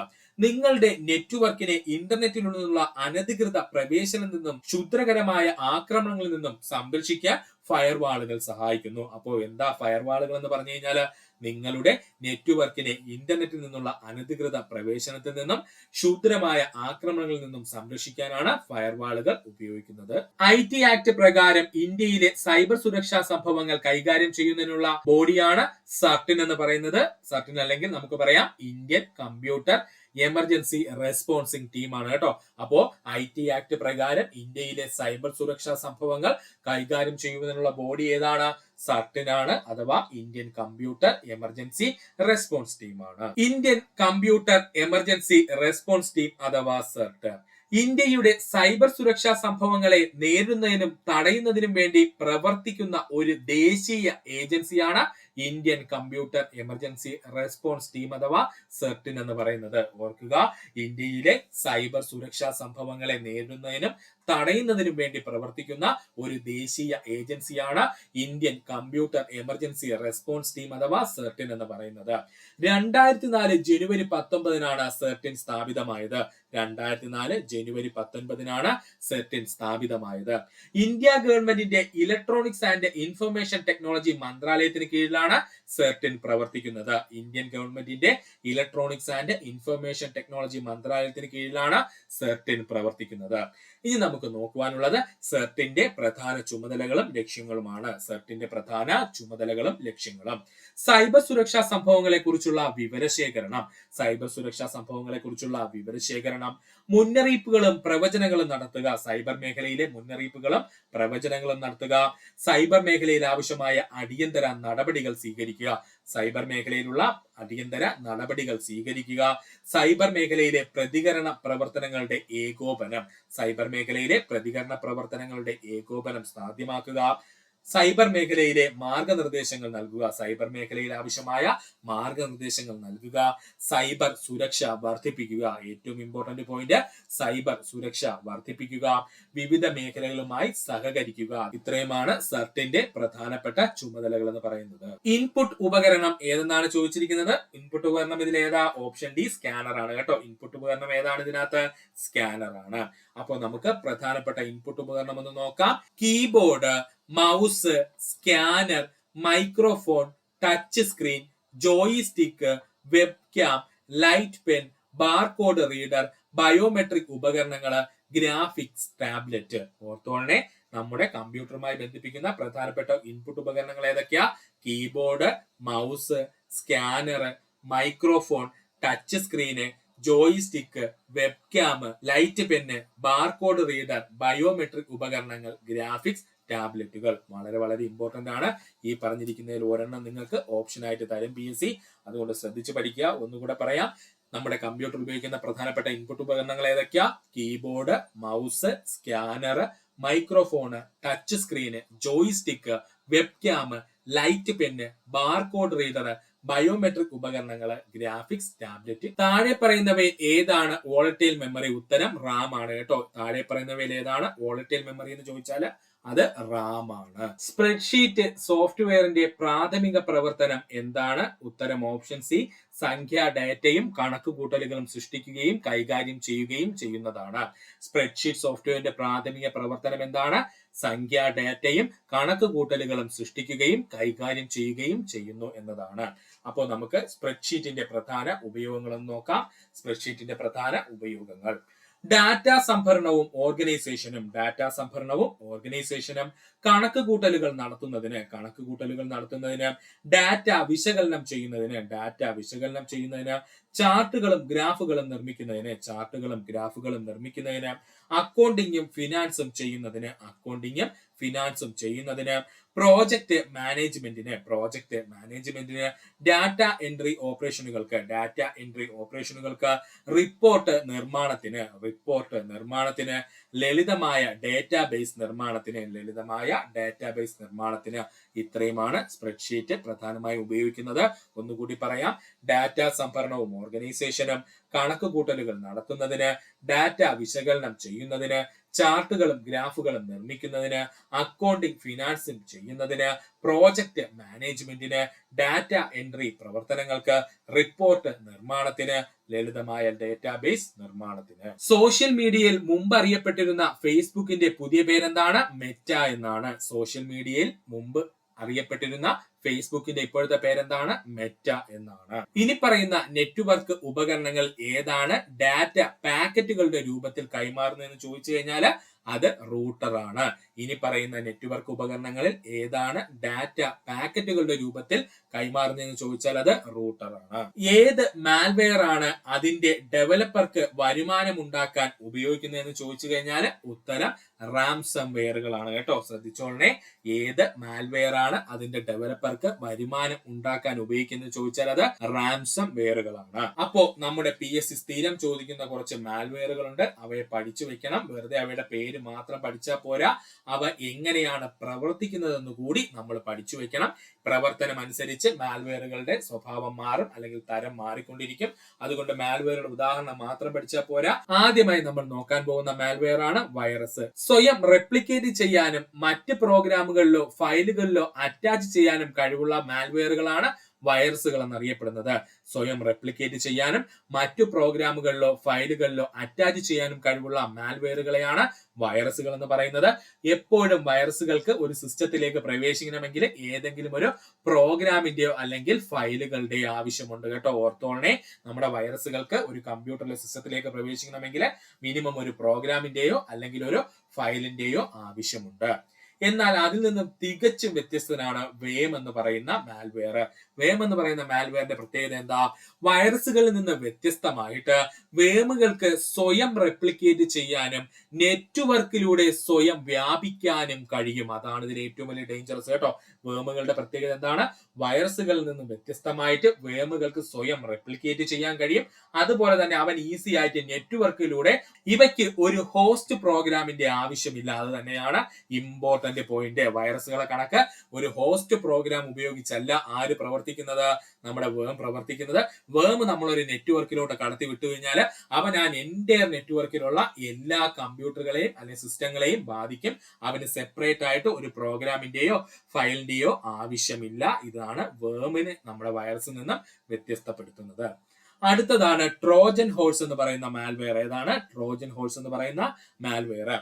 ഇത് ഉപകാരപ്രദമായ ഒരു സോഫ്റ്റ്വെയർ ആണെന്ന് തോന്നിപ്പിച്ചുകൊണ്ട് കമ്പ്യൂട്ടർ ഇൻസ്റ്റാൾ ചെയ്യാൻ ഉപഭോക്താവിനെ പ്രേരിപ്പിക്കുന്ന ഒരു തരം മാൾവെയർ ആണ്. ഓർക്കണം, ട്രോജൻ ഹോഴ്സ് എന്ന് പറയുന്നത് ഉപകാരപ്രദമായ ഒരു സോഫ്റ്റ്വെയർ ആണെന്ന് തോന്നിപ്പിച്ചുകൊണ്ട് കമ്പ്യൂട്ടർ ഇൻസ്റ്റാൾ ചെയ്യാൻ ഉപഭോക്താവിനെ പ്രേരിപ്പിക്കുന്ന ഒരു തരം മാൾവെയർ ആണ് ട്രോജൻ ഹോഴ്സ് എന്ന് പറയുന്നത്. ഇത് കഴിഞ്ഞ ദിവസം നടന്ന ദേവസ്വം ബോർഡിലും ചോദിച്ചിരുന്നു. അതുകൊണ്ട് വളരെ ഇമ്പോർട്ടന്റ് ആണ്. എന്താണ് ട്രോജൻ ഹോഴ്സ് എന്ന് പറഞ്ഞാൽ? ഉപകാരപ്രദമായ ഒരു സോഫ്റ്റ്വെയർ ആണെന്ന് തോന്നിപ്പിച്ചുകൊണ്ട് കമ്പ്യൂട്ടർ ഇൻസ്റ്റാൾ ചെയ്യാൻ ഉപഭോക്താവിനെ പ്രേരിപ്പിക്കുന്ന ഒരു തരം മാൾവെയർ ആണ് ട്രോജൻ ഹോഴ്സ് എന്ന് പറയുന്നത്. അടുത്തതാണ് റാംസം വെയറുകൾ. എന്താണ് റാംസം വെയറുകൾ? ഉപഭോക്താവിന്റെ ഫയലുകൾ എൻക്രിപ്റ്റ് ചെയ്യുകയും അവ തിരികെ ലഭിക്കാൻ പണം ആവശ്യപ്പെടുകയും ചെയ്യുന്ന ഒരു തരം മാൾവെയർ ആണ് റാംസം വെയറുകൾ. എന്താ റാംസം വെയറുകൾ എന്ന് പറഞ്ഞാൽ?